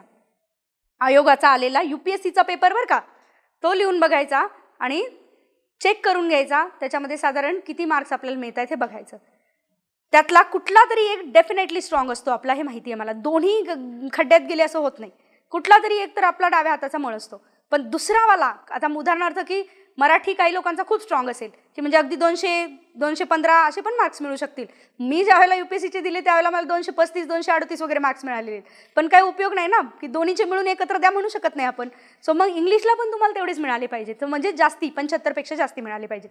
काहींचं उलटं की इंग्लिश खूप स्ट्रॉंग असेल पण मराठी गंडू शकतो. सो दोन्ही तुम्हाला साधारणपणे 125पेक्षा जास्ती पाहिजे. एवढी जर तयारी आत्ताची असेल सोडून द्या विषय, त्याच्यामध्ये फार पडायचं नाही. रादर मी म्हणणार आहे सगळ्यात जास्ती इंग्लिश मराठीमधला सगळ्यात क्रिटिकल किंवा मार्क्स मिळवण्याचा पॉईंट कोण असतो? एसे, निबंध. 100 मार्काला निबंध आहे तिथं. जर 100 मार्काला निबंध आहेत तर तुम्ही निबंधाची तयारी करताच आहात. आता काही जणांचं माध्यमच मराठी आहे, त्यांना मराठीची तयारीची काहीच काळजी करण्याचं, कारण निबंध तुम्ही ऑलरेडी तयारी करताय. सो ते 100 मार्क ऑलरेडी तयारी केली म्हणजे संपतोय विषय. पण जे इंग्लिशमध्ये करतायत त्यांचं इंग्लिशच्या पेपरचं सेम झालं, कळतंय? आणि वाईस वर्सा उरलेला पेपर बघून घ्या एकदा, मी सांगणार आहे. झालं इथपर्यंत? अगदी पेपरला गेलो आणि मग कळलं की काय काय, हे झालं नाही पाहिजे. आणि मी हे वाक्य कायम सांगते, तुम्ही कॉम्पिटिटिव्ह एक्झाम्समध्ये कुठल्याही विषयाला आणि कुठल्याही पेपरला जर सावत्र वागणूक दिली तर ते पेपर तुम्हाला सिलेक्शनमध्ये सावत्र वागणूक देणार, हे लक्षात ठेवायचं. त्यामुळे गृहीत कशालाच धरायचं नाही. सीसॅट, COEPचे पोरं उडालेत ह्या वर्षी सीसॅटमध्ये आपली, याला कशा मेकॅनिकल, नुसतं नाही मेकॅनिकल इंजिनिअरिंगवाले, आपली आमच्या घरातली जवळची माणसं उडाली आहेत. तर त्यांना आता आपला हा जो पेपर झाला तेव्हा त्यांचं एकच ध्येय होतं 28 तारखेचा पेपर, की सीसॅटमध्ये मला मिळवून दाखवायचेत, नाही तर माझी इज्जत गेली आहे. इथपर्यंत झालं होतं ह्यांचं. आणि सीसॅटमध्ये 174, 176 असे मार्क आत्ता घेतले तेव्हा समाधान मिळालं त्यांना. सो मुद्दा हा की गृहीत धरायचं नाही कशालाच. झाले पहिले 2. मग आता येऊयात, आता टार्गेट सेट करायचेत आपल्याला. सो पहिला आहे तुमचा एसे. आहात का सगळेजण सांगा? मग GS1, GS2, 3, 4.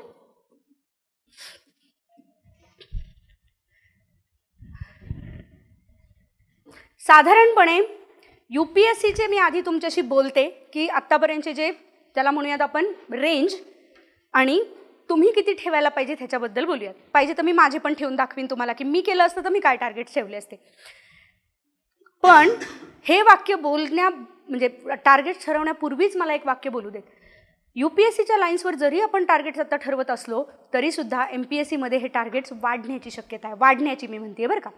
कसे का वाढण्याची शक्यता आहे? मी आधी पण म्हटले तुम्हाला की MPSCमध्ये स्ट्रेट फॉरवर्ड प्रश्न येण्याची शक्यता जास्ती आहे. आणि जर ते जास्ती असेल तर मार्कांची जे मार्क दिले जातात त्याची पण शक्यता वाढते. त्यामुळे समजा असं म्हणूयात आपण की मला GS1मध्ये इकडची रेंज म्हणजे UPSCची रेंज एक साधारण 90 ते 110 ही रेंज आपण कन्सिडर केली तर GS1च विद्यार्थ्यांचा एवढा स्ट्रॉंग आहे आणि एवढ्या चांगल्या पद्धतीने लिहू शकतात आणि स्ट्रेट फॉरवर्ड प्रश्न, तर GS1ची रेंजच 110 ते 130 सरकू शकते असं मी म्हटलं. कळलं मी काय म्हटलं? आणि म्हणून टार्गेट्स आपण 850 प्रमाणे आत्ता ठरवणार आहोत, पण ते टार्गेट्स तुम्ही 900 म्हणजे तुमचे 2 टार्गेट्स तुम्ही आत्ता सेट करायचे. आता तुम्ही म्हणाल 2 टार्गेट सेट करून कसं काय अभ्यास करायचा? एकदम सोपं सिम्पल, त्याचं उत्तर मी तुम्हाला सांगते. इव्हॅल्युएशन करताना आपण म्हणजे सगळेच, मी असेल काय, केतन सर असतील काय, अभिजित सर, मयूर सर, सगळेजण कशाच्या लाईन्सवर आपली सगळं ट्रेनिंग जे आत्तापर्यंत झालेलं आहे हे सगळं ट्रेनिंग UPSC प्रमाणे चेकिंगचं आहे, राईट? सर पण आपले धर्माधिकारी सगळेच जण पेपर जे चेक करणार आहेत तर कशाच्या लाईन्सवर करणार आहेत? UPSCच्या. जर तुम्ही कितीही चांगलं लिहिलं तरीसुद्धा मला माहिती आहे ना 15 पैकी द एक्स्ट्रा ऑर्डिनरी जर एखादं उत्तर असेल तर त्याला मार्क किती द्यायचेत माहिती आहे मला. किंवा ॲव्हरेज उत्तर मला वाटलं तर मार्क किती द्यायचेत माहिती आहे मला. ते जाणारे UPSCच्या लाईन्सवर, राईट? त्याच्यामुळे तुम्ही 900ची काळजी करण्याचं कारण नाही असं मी म्हटलं, कारण तुम्ही 850 प्रमाणे टार्गेट ठेवायचं. इव्हॅल्युएशन इथं होणार आहे, ते इव्हॅल्युएशन प्रमाणे जर तुम्ही 850 पर्यंत जाऊ शकताय तर तुम्ही आयोगामध्ये 900 क्रॉस करताय. समजलं? अगदी सिंपल एका वाक्यात मी सांगितलं. कारण मीच देताना मार्क तुम्हाला त्याच्यावर देणार नाहीये ना. 15 पैकी एक्स्ट्रा ऑर्डिनरी मार्क 7.5-8च देणार आहे मी, आयोग ते 10 देऊ शकतं. कळलं? आपण आपल्या कशावर फोकस करायचा? एक्स्ट्रा ऑर्डिनरी उत्तर लिहिण्यावर करायचं आहे आणि त्या इथल्या इव्हॅल्युएशनवर फोकस करायचा आहे. क्लिअर आहे? मग आता इथे बघतोय आपण एसेला 250, GS1, 2, 3, 4 250 मार्कांचं आहे. साधारण रेंज आधी मी लिहून देते तुम्हाला की रेंज किती आहे. एसेची रेंज सांगू शकाल का रे? कितीपर्यंत मार्क्स किंवा स्वच्या ओळखीतनं मला इतके मार्क्स मिळतील? 130+. ओके. रेंज जी मांडली जाते ह्याच्या खाली उतरलात की मग त्रास होणार आहे. ती आहे 120 to 140. म्हणजे ही मिनिममबद्दल मी बोलले बरं का. 120च्या खाली उतरलं की त्रास कसा होणार आहे, सिलेक्शन होणारच नाही बद्दल आपण बोललो नाही. पण समजा 110 मिळाले तर तुला ते कुठेतरी कंपेन्सेट करावे लागणार आहे, म्हणून त्रास होणार आहे असं आपण म्हटलो. साधारण 120 ते 140 मी रेंज दिली बरं का. आधी आपण रेंजबद्दलच बोलतोय. टार्गेट्स माहिती असणं का गरजेचं आहे हे हळूहळू पुढे लक्षात येईल तुम्हाला. तुम्ही म्हणाल अरे मार्क कसे डिसाईड करायचे आधीच की मला किती मिळणार आहेत, ते मिळवायचे तेवढे म्हणून तर अभ्यास करायचा, उलटं वर्कआउट करायचं आपल्याला, राईट. म्हणून पहिलं आपण म्हटलं 120 ते 140. GS1ची रेंज मी तुम्हाला ऑलरेडी UPSCची सांगितली होती, ती होती 90 ते 110. ठीक आहे. ह्या एक्स्ट्रापोलेट होती म्हणजे वाढतील बरं का ह्या रेंजेस MPSCमध्ये, आणि त्या वाढवून पण मी दाखवणार आहे तुम्हाला. हां, मग पुढची आहे GS2. MPSCत तर GS2 अजूनच वाढेल, मी सांगते तुम्हाला. हां, MPSCमध्ये GS2 अजूनच वाढेल. एक तुमच्या स्वतःचा स्ट्रॉंग पॉईंट, दुसरा आयोगाचा स्ट्रॉंग पॉईंट, ओके थँक्यू, आणि तिसरा तुझा लाडका दादा. त्याच्यामुळे म्हणजे आपोआपच वाढणार आहे, हे लक्षात येतं आहे तुम्हाला. सो इथे ही जी रेंज साधारणपणे 110 ते 130. तुम्ही ऑब्जेक्टिव्हच्या वेळेला पण पाहिलं असेल की GS2ला जास्ती म्हणजे मेन्स GS2ला जास्ती यायचे. GS3 मात्र खाली उतरायचा, पण त्यावेळेचा GS3 वेगळा होता. हां, तो हा नव्हता. आत्ताचा GS3 हा अजून वेगळा आहे. सो पुन्हा तुमचा लाडका दादा उतरतो GS3मध्ये. तर GS3 तरीसुद्धा UPSCची रेंज कमी आहे, आपल्याकडे ती वाढू शकते. मी इथे म्हणणार आहे GS3ची 90 ते 110. 90 ते 110 आणि GS4 110 ते 130. GS4 110 ते 130. आधी फक्त रेंजेस दिल्यात बरं का तुम्हाला स्वतःला कुठे बसवायचं ह्याच्यासाठी आधी रेंज माहिती पाहिजे, म्हणून मी रेंज दिल्या आधी. आहात इथपर्यंत? टोटल 5 विषय झाले. काही राहिलंय का रे? ऑप्शनल्स 500 मार्काचे. अगदी सगळ्यात महत्त्वाचा म्हणजे 500 मार्काचा तो चंक राहिला आपला, त्याच्याशिवाय पास होऊच शकत नाही तुम्ही. रादर UPSC आणि MPSCच्या मुख्य परीक्षा जर पास करायच्या असतील आपल्याला, MPSCची पास करायची असेल तर ऑप्शनल इथिक्स आणि एसे हे कॉम्बिनेशन आहे. ऑप्शनल इथिक्स आणि एसे. आणि का बरं हे कॉम्बिनेशन आहे? GS 1 to 3 सगळ्यांचे रिसोर्सेस बऱ्यापैकी सेम असतात. कुणीतरी त्यातला कोणाच तरी हिस्ट्री स्ट्रॉंग असतो म्हणून GS 1ला असं होऊ शकतं ना की समजा एखाद्याचा हिस्ट्री स्ट्रॉंग आहे तर GS 1ला त्याला चांगले येणार, जॉग्रफी स्ट्रॉंग आहे त्याला चांगले येणार. दोघांचेही मार्क बऱ्यापैकी सेमच राहण्याचं कारण हे कुठलाही विषय असू दे पण त्याच्यात कॉम्बिनेशन आहे, म्हणून तिथे व्हॅरिएशन खूप असणार नाही आहे. GS 1 to 3 मध्ये व्हॅरिएशन तुलनेने कमी असणार आहे. सो इथे आपण केलं ऑप्शनल. किती रे सांगा तुम्ही, तुमच्यापैकी काहींनी केला आहे का? आणि टार्गेट्स ठरवण्याचा विचार केला आहे का ऑलरेडी?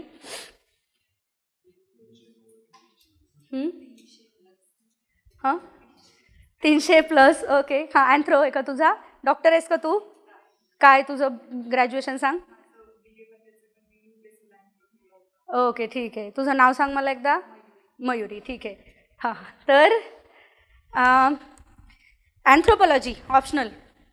बाकीचे विषय पण इंग्लिशमध्येच लिहिणार का मग? ओके ठीक आहे. ऑप्शनलची रेंज मी देते आहे तुम्हाला आत्ता. हां, ती आहे 280 ते 300. 280 ते 300.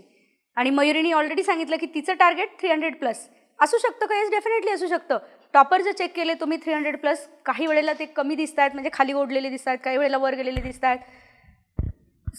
327, 329, 330 असे पण तुम्हाला ऑप्शनल. हा 30 मार्कांचा गॅप तुम्हाला कुठे घेऊन जाणार. हां, पण मी तुम्हाला हे सांगते की किमान 280च्या खाली उतरायचं नाही आपल्याला. आहात इथपर्यंत? हां, मग इथे ऑप्शनल इकडे लिहिते मी. ऑप्शनल किती सांगितलं? 280 ते 300. 280 सुद्धा गुड स्कोर आहे. 280 सुद्धा चांगला स्कोर आहे, पण 300 अबोव गेला तुम्ही एक्स्ट्रा ऑर्डिनरी. जसं आपण इंटरव्ह्यूमध्ये म्हटलं होतं की 190+ गेला 275 पैकी एक्स्ट्रा ऑर्डिनरीच आहात. तुम्हाला रेसमधनं कुणीच बाहेर नाही काढू शकत. मेन्समध्ये कितीही घाण केलेली असली तुम्ही तरीसुद्धा इंटरव्ह्यूला जेव्हा तुम्हाला 190 मार्क्स पॅनल देत आहे याचा अर्थच ते म्हणतंय की तू तिकडं मेन्सला काही घाण कर, तू जर चांगलं केलेलं असशील मेन्सला तर तुझं नशीब तू IASला बसशील, पण तुझं घाण केली असेल तरी तुम्हाला सर्व्हिसमध्ये पाहिजेस म्हणून मी तुला 190 देतोय. हे झालं extraordinary. Same about the optional.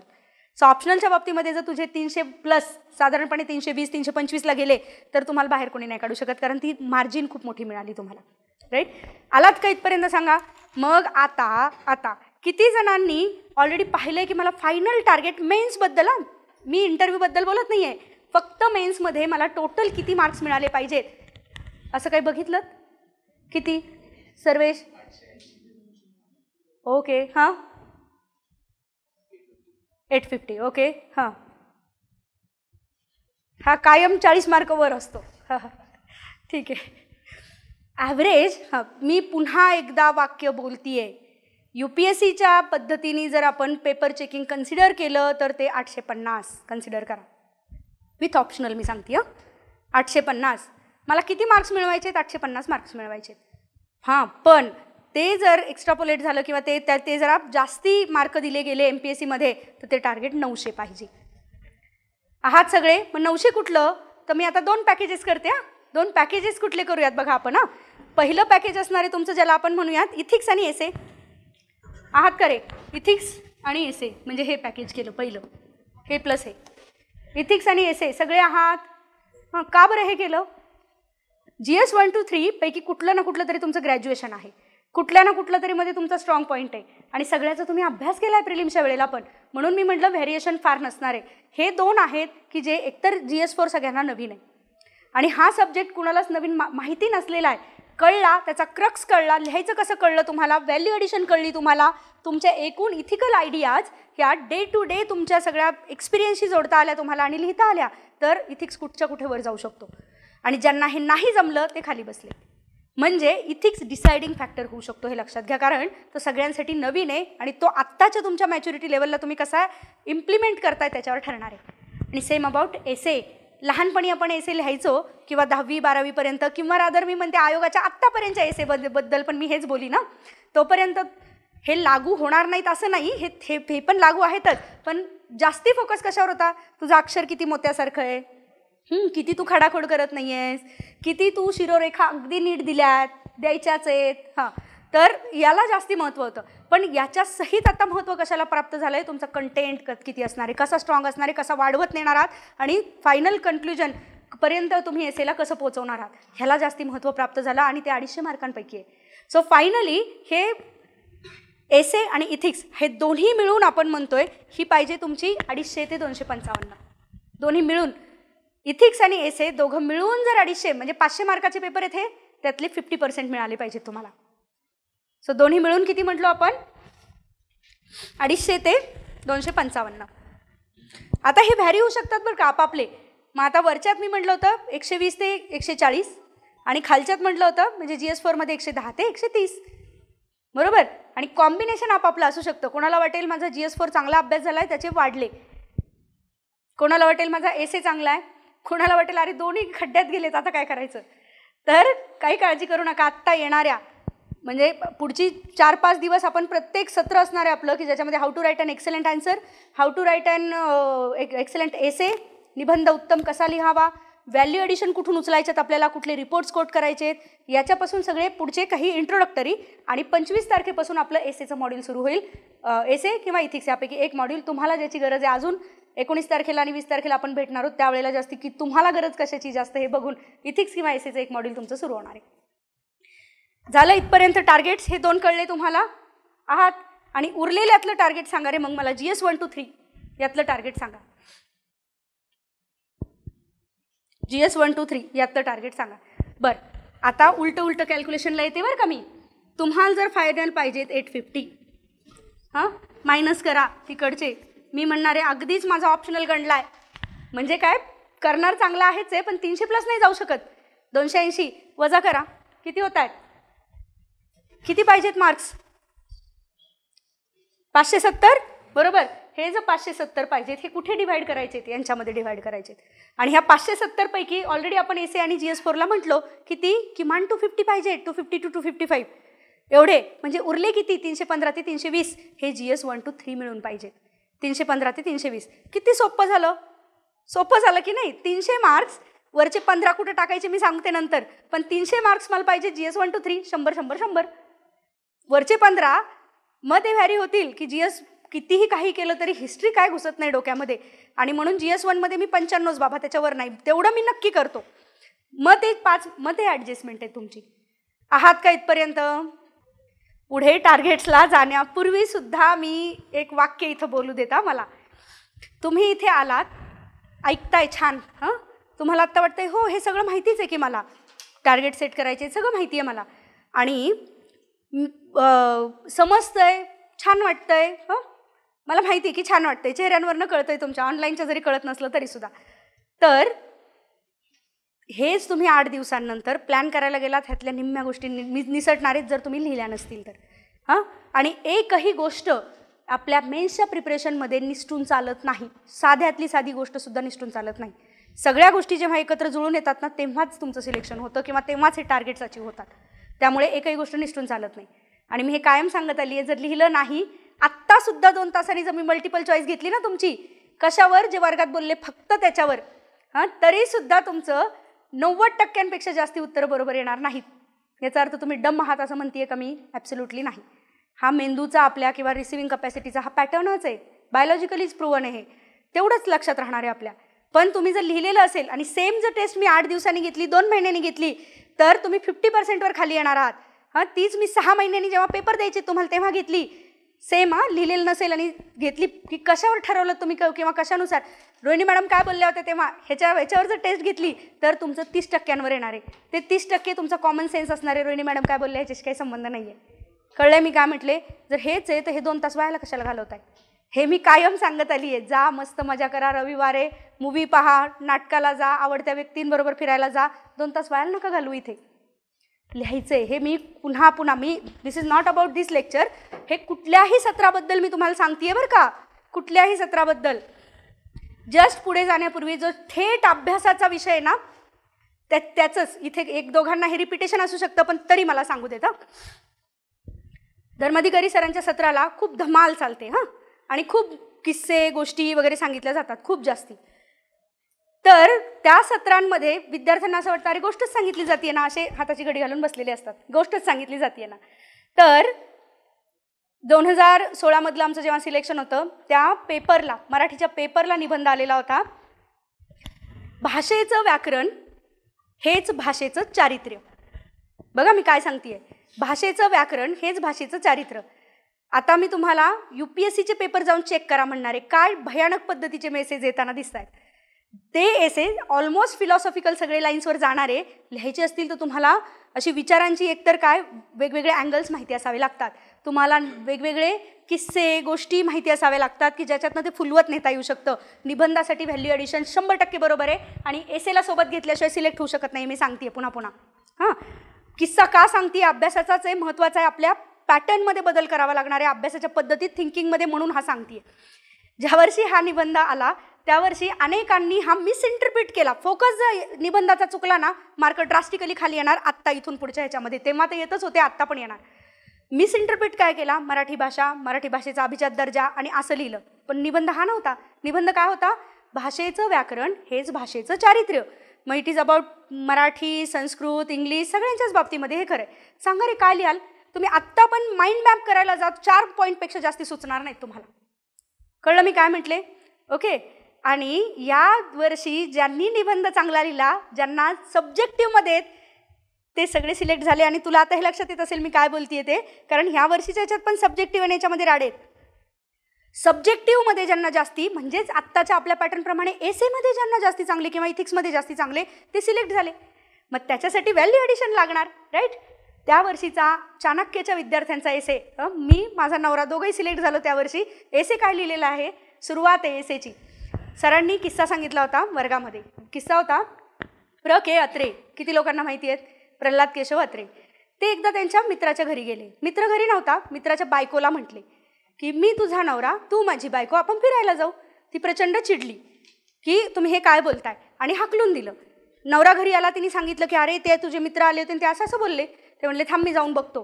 प्र के अत्रेंकडे गेले आणि विचारलं की तू म्हटला का हे, मी तुझा नवरा, तू माझी बायको, आपण फिरायला जाऊ? ते म्हणले हो म्हटलो. त्यांनी धरली कॉलर की तू असं कसं काय म्हटला? अत्रे म्हटले अरे ऐकून तर घे मी काय म्हटलो. मी हे बोललो हे खरं आहे, पण मी काय बोललो? मी बोललो मी कॉमा तुझा नवरा कॉमा तू कॉमा माझी बायको, आपण सगळे फिरायला जाऊ. कळलं काय झालं? हे काय? हे व्याकरण आहे.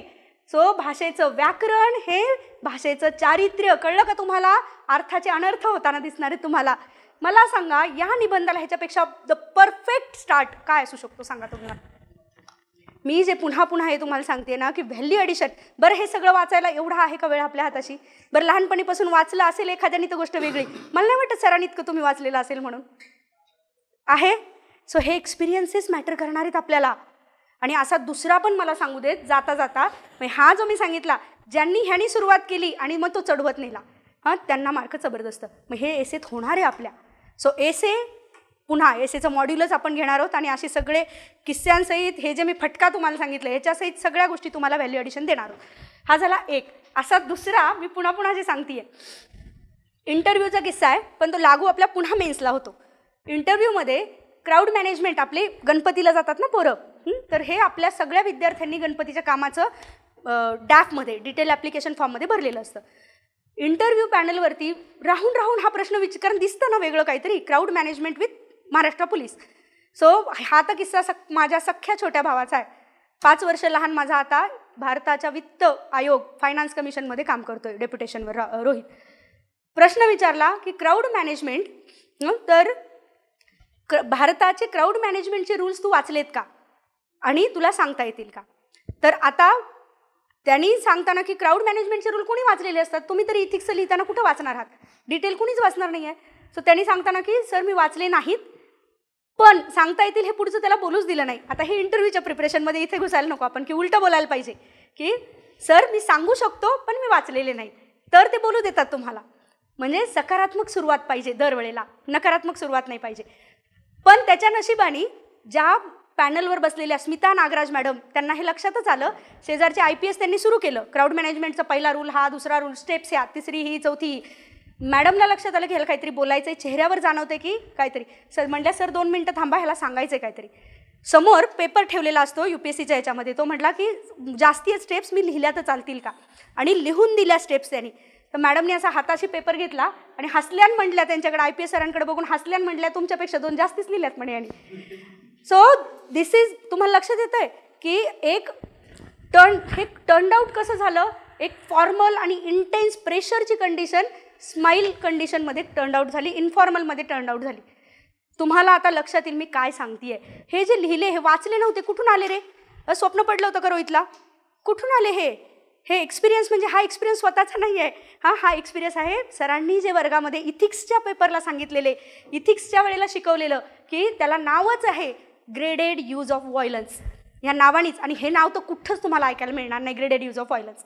हे जर इथिक्सची केस स्टडी विचारली अबाउट स्टॅम्पेड 2025, मला सांगा ना, 2025 गाजलंच स्टॅम्पेडनी, प्रचंड चेंगराचेंगरीच्या घटना. मग इथिक्समध्ये नाही विचारणार केस स्टडी? 100% विचारणार आहेत केस स्टडी. आणि this is related to crowd management. आपत्ती व्यवस्थापनामधला थेट प्रश्न क्राऊड मॅनेजमेंटचा आहे हा, गर्दीच्या व्यवस्थापनाचा आहे हा प्रश्न. सो तिकडे जानेवारी महाकुंभमेळा 29 जानेवारीला घडलेलं, RCB परेड, नंतर ते करूरचं झालेलं विजयाची रॅली, नंतर हे 1 नोव्हेंबर आंध्र प्रदेशमधल्या मंदिरामधलं, किती घटना एका वर्षामध्ये घडल्या स्टॅम्पेडच्या. थेट प्रश्न असू शकतो मुख्य परीक्षेला आपल्याला त्याच्यावरती. मग तुम्ही पण उत्तर लिहूच शकणार आहात, पण सोल्युशन्समध्ये graded use of violence, first step, second step, third step, fourth step, ह्या जर लिहिल्या तर त्याचं वाढणार आहे, केस स्टडीमधलं त्याचं वजन वाढणार आहे. दिस इज व्हॅल्यू ॲडिशन, हे मी तुम्हाला सांगते. सो व्हॅल्यू ॲडिशन कुठून मिळणार आहे ह्याचं पण एका प्रकारे मी तुमच्याशी बोलली आहे. इथिक्सच्या बाबतीमध्ये सरांच्या सत्रांमधनं 100% आपली व्हॅल्यू ॲडिशन असणार आहे. ओके, आता हे कुठून गेले होते रे? तुम्ही लिहित नव्हता, तिथून गेले होते, बरोबर ना? सो लिहा हे जे मी सांगते.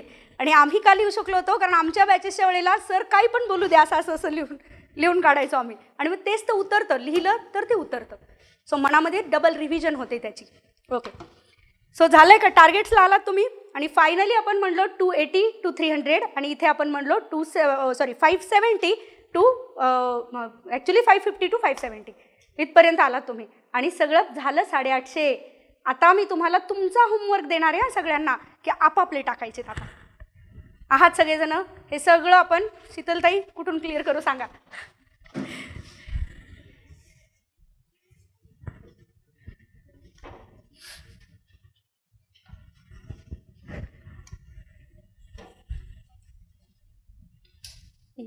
ती करते तोपर्यंत आता परत तुम्ही सगळे आपापले लिहायचे. काय लिहायचे? GS1, GS2, GS3, GS4, एसे आणि इकडे आपला असलेला ऑप्शनल.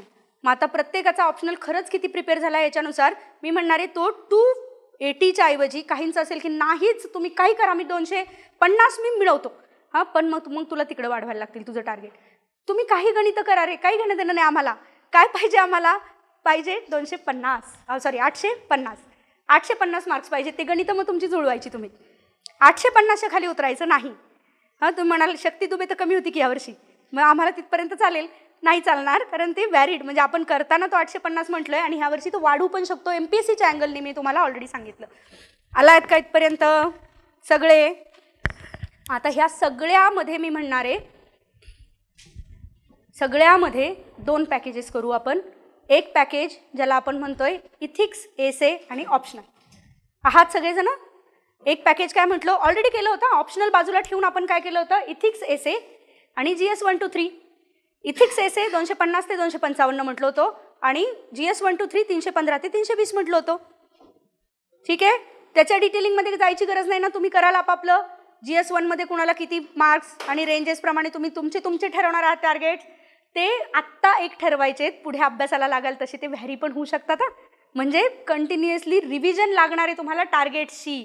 मी पुन्हा एक परफेक्ट उदाहरण ह्याचं देते. आपला महेश चौधरी आधी 4 वर्ष आधी एकही प्रिलिम क्लिअर नव्हती आणि 5व्या वर्षी जेव्हा प्रिलिम्स क्लिअर झाली त्यावेळेला एवढंसं सुद्धा मेन्समध्ये जे कमी पडलं नाही. त्याचं कारण कंटिन्युअसली रिव्हिजन होती टार्गेटशी. मला किती मार्क्स मिळवायचे. सो आधी समजा मी एसेला त्यांनी ठरवले होते आधी की 110 लिहिताच येत नव्हते. एसे एकदम बाळबोध वाटायचे. 110पेक्षा जास्त जाऊच शकत नाही त्याला वाटायचं. रोहिणी नाहीच जाऊ शकत 110पेक्षा जास्ती. पण ते टार्गेट जेव्हा रिवाईज करत गेला मग ते 110चे वरती सरकले, कारण जास्तीत जास्त एसे लिहिले गेले. ते कसे रिवाईज होणार आहे हे पुढे आपण बघणार आहोत. आता प्रॅक्टिस कशी करायची पुढे बघूया. पण ते टार्गेट्स माहिती असणं, डोक्यात असणं की मला एसेला एवढे पाहिजेच आहेत, मला GS1ला एवढे पाहिजे तर तुम्ही प्लॅनमध्ये. आणि मग तो प्लॅन म्हणजे कुठला म्हटलो आपण? 70 दिवस ते 45 दिवस हा प्लॅनबद्दल बोलतोय आपण. आहात कशाला किती वेळ द्यायचा तिथे व्हॅरी होणार आहे. मग मी 2 पॅकेजेस केले. पहिला इथिक्स, एसे आणि तुमचा ऑप्शनल आणि दुसरं केलं GS1 to 3. ठीक आहे, हे 70 दिवस जे होते इथिक्स, एसे आणि ऑप्शनल आणि हे 45 दिवस जे होते हे होते GS1 to 3. जस्ट शांतपणे लिहून घ्या एकदा, मी त्याचा अर्थ समजवते तुम्हाला. काय म्हटलं आपण? इथिक्स, एसे आणि ऑप्शनल हे झाले 70 दिवस आणि GS1 to 3 हे झाले 45 दिवस. हां, आता याचा अर्थ मी हे म्हटले का हे मला सांगायचं. काय तर नोव्हेंबरचे 10, डिसेंबर आणि जानेवारी मिळून जे 70 म्हटलं होतं आपण, तर मी याचा अर्थ असा म्हटला आहे का की GS1 to 3 काहीच करायचं नाही आत्ता आणि सरळ सरळ नोव्हेंबर, डिसेंबर, जानेवारीपर्यंत ऑप्शनल, इथिक्स आणि एसे संपून टाकायचं हे बोलतीये का मी? नाही. मी काय सांगितलं तुम्हाला की मिनिमम एवढ्या तासांचा इनपुट, ते 70 दिवस म्हणजे 700 तासांचा इनपुट द्यायचा आहे आपल्याला. इथे काय होतं, ही एक मिस्टेक म्हणूयात आपण विद्यार्थ्यांच्या प्रिपरेशनमधली. कशाला तरी खूप जास्ती महत्त्व दिलं जातं किंवा कशाला तरी खूप कमी लेखलं जातं. उदाहरणार्थ काहींना खूप पॅनिक व्हायला होतं ऑप्शनलचा अभ्यास जर केलेला नसेल आत्तापर्यंत. आता हिने केलाय म्हणते त्यामुळे तिला टेन्शन नाही येणार, पण एखाद्याला केलाच नसेल तर ऑप्शनल घेतला की गरगरायला लागतं. मग नको, त्यापेक्षा मी करते ना, काय करते GS1 to 3 आधी करून ठेवते एकदम छान आणि मग GS1 to 3 प्लॅनिंगमध्ये माझं तेच जातं 70 दिवस आणि मग ते 70 दिवस संपताना मला लक्षात येतं की अरे ऑप्शनल काहीच नाही झालाय. मग पेपरला जाताना भलेही तुमचा बेसिक अभ्यास चांगला असला तरी तो कॉन्फिडन्स नसतो की खरंच मला लिहिता येणार आहे का, आणि तो कॉन्फिडन्स एकदा नसेल तुमचा तर तुम्ही ऑप्शनलमध्ये नीट करू शकणार नाही. म्हणून आधीपासून माहीत पाहिजे. हे जे मी म्हटलं out of the fear factor अनेक वेळेला होताना दिसतं हे की ऑप्शनल बाजूला ठेवताना दिसतात लोक आणि ऑप्शनल बाजूला ठेवून मग ओव्हर फोकस GSवरती होतो आणि हीच चूक मेन्समधली मोठ्या प्रमाणात जाणवते. मग तुम्ही म्हणाल 450 तासांमध्ये GS1 to 3 काढा की किती सब्जेक्ट्स आहेत. एन्शियंट मिडिवल आहे, पोस्ट इंडिपेंडन्स आहे, वर्ल्ड हिस्ट्री आहे, म्हणजे इतिहासाचेच 5 टप्पे आहेत. मग जॉग्रफी आहे, सोसायटी आहे. अरे तुम्ही एवढं सगळं तुम्ही म्हणताय GS1, जर ह्या हिशोबाने गेलो तर 15 दिवस. ते 15 दिवस कसे? ते 15 दिवस वाचायचंय पण, रिव्हिजन पण करायचे आणि लिहायचंय पण. कळतंय का तुम्हाला? या सगळ्या सहित म्हणतोय आपण. कसं काय करायचं? जर 15 दिवस 15पेक्षा जास्त टॉपिक्स आहेत तर तेवढ्या तुम्ही एका दिवसाला 1 किंवा 2 टॉपिक्स, नाही मला वाटतच नाही शक्य, तर ते शक्य करायचंय. ते शक्य करण्यासाठी काय म्हणतोय आपण, तुम्हाला माहीत पाहिजेत रिसोर्सेस, माहीत पाहिजेत PYQs. आलात का इथपर्यंत? फॉर एक्झाम्पल आपण म्हटलो सिक्युरिटी इश्यूज, मोठी मोठी पुस्तकं नाही करायची, आपल्याला ऑलरेडी बोललो आपण. सिक्युरिटी इश्यूजमध्ये नोट्स आपण देऊ, त्या नोट्स तुम्हाला, आणि सिक्युरिटी इश्यूजमध्ये करंट इव्हेंट्स. दुसरा मुद्दा असतो हे जे मी म्हटलं की over focus on the GS. हे होतं कशामुळे होतं, आयदर की क्लॅरिटीच नाही आहे की किती मार्क्स मिळवायचे आणि त्याला किती वेळ दिला पाहिजे याची क्लॅरिटी नसणं, किंवा दुसरं फिअर फॅक्टर जे मी म्हटलं की ऑप्शनल घेतला की गरगरायला होतं म्हणून ऑप्शनल बाजूला ठेवला म्हणून GS ओव्हर फोकस झाला. हे होऊ शकतं, म्हणून ह्याची क्लॅरिटी आधी असणं गरजेची आपल्याला. आणि मग जे दिवस आपल्याला मिळत आहेत ते तुलनेने कमी आहेत हे जर आधी कळलेलं असेल तर त्या दिवसांचं नियोजन करण्यासाठी रिसोर्सेस पण आपल्याला आता स्मार्टली चूज करावे लागणार आहेत. मग ते रिसोर्सेस, ते असणारं तुमचं आन्सर रायटिंग, असणारं डिस्कशन, हे सगळं पॅकेज म्हणून बघावं लागणार ह्याच्याकडे तुम्हाला. कळतंय? आता यातले काही विषय असणार आहेत की ते म्हणजे बेस्ड ऑन करंट इव्हेंट्स, असे प्रश्न खूप जास्त येणार आहेत. आणि पुन्हा दुसरी मिस्टेक असते ती म्हणजे करंट इव्हेंट्सला इग्नोर करतो आपण. MPSCमध्ये सुद्धा आपल्याला करंट इव्हेंट मिस करून चालणार नाहीत, प्रश्न करंट इव्हेंट बेस्डच असणार आहेत, हे विसरू नका.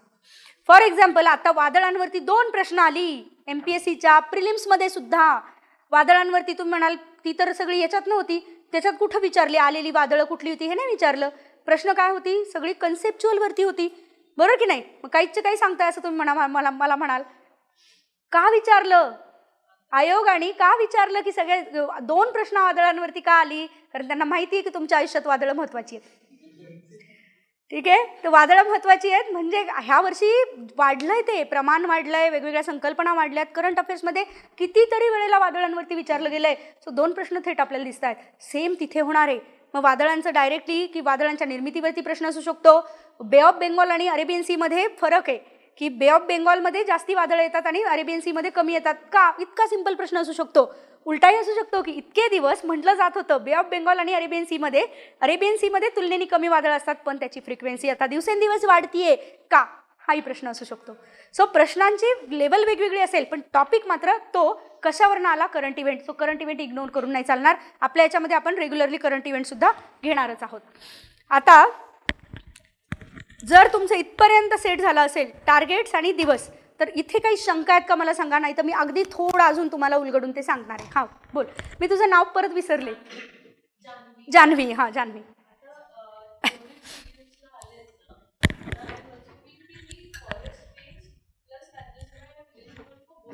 ओके. हे नेहमीचंच कन्फ्युजन आहे अनेक लोकांचं की जे फॉरेस्ट आणि दोघांसाठी हे होतात त्यांच्यासाठी. जान्हवी आपण वैयक्तिक बोलूयात ह्या मुद्द्यावर. हां खाली केबिनमध्ये झाल्यावर भेटू. हां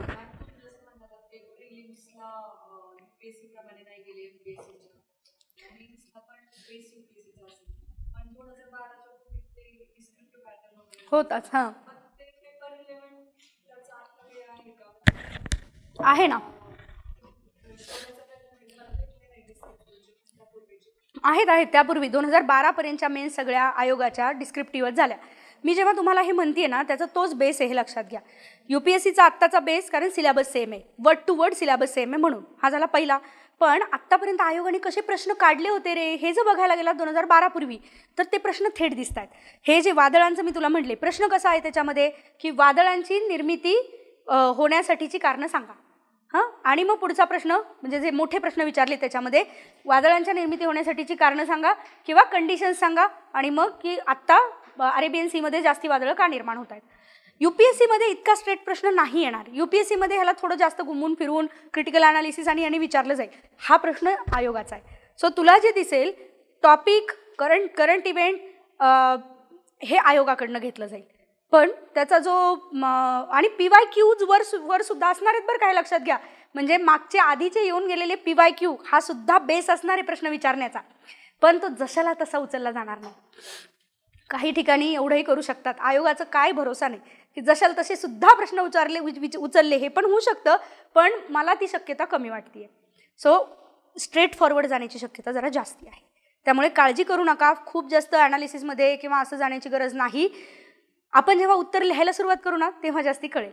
आणि पुन्हा एकदा आन्सर रायटिंग करताना अनेकांच्या मनामध्ये ही भीती, किती जण आहेत रे की ज्यांना भीती आहे मनामध्ये आन्सर रायटिंगची आहे, नाही आहे, काही जणांनी केलं आहे, काही जणांना भीती आहे. ओके, जर असेल तर मी म्हणणार आहे सुरुवात कुठून करू हा जर प्रश्न असेल ना, मी म्हणणार आहे geography is the best subject to start with.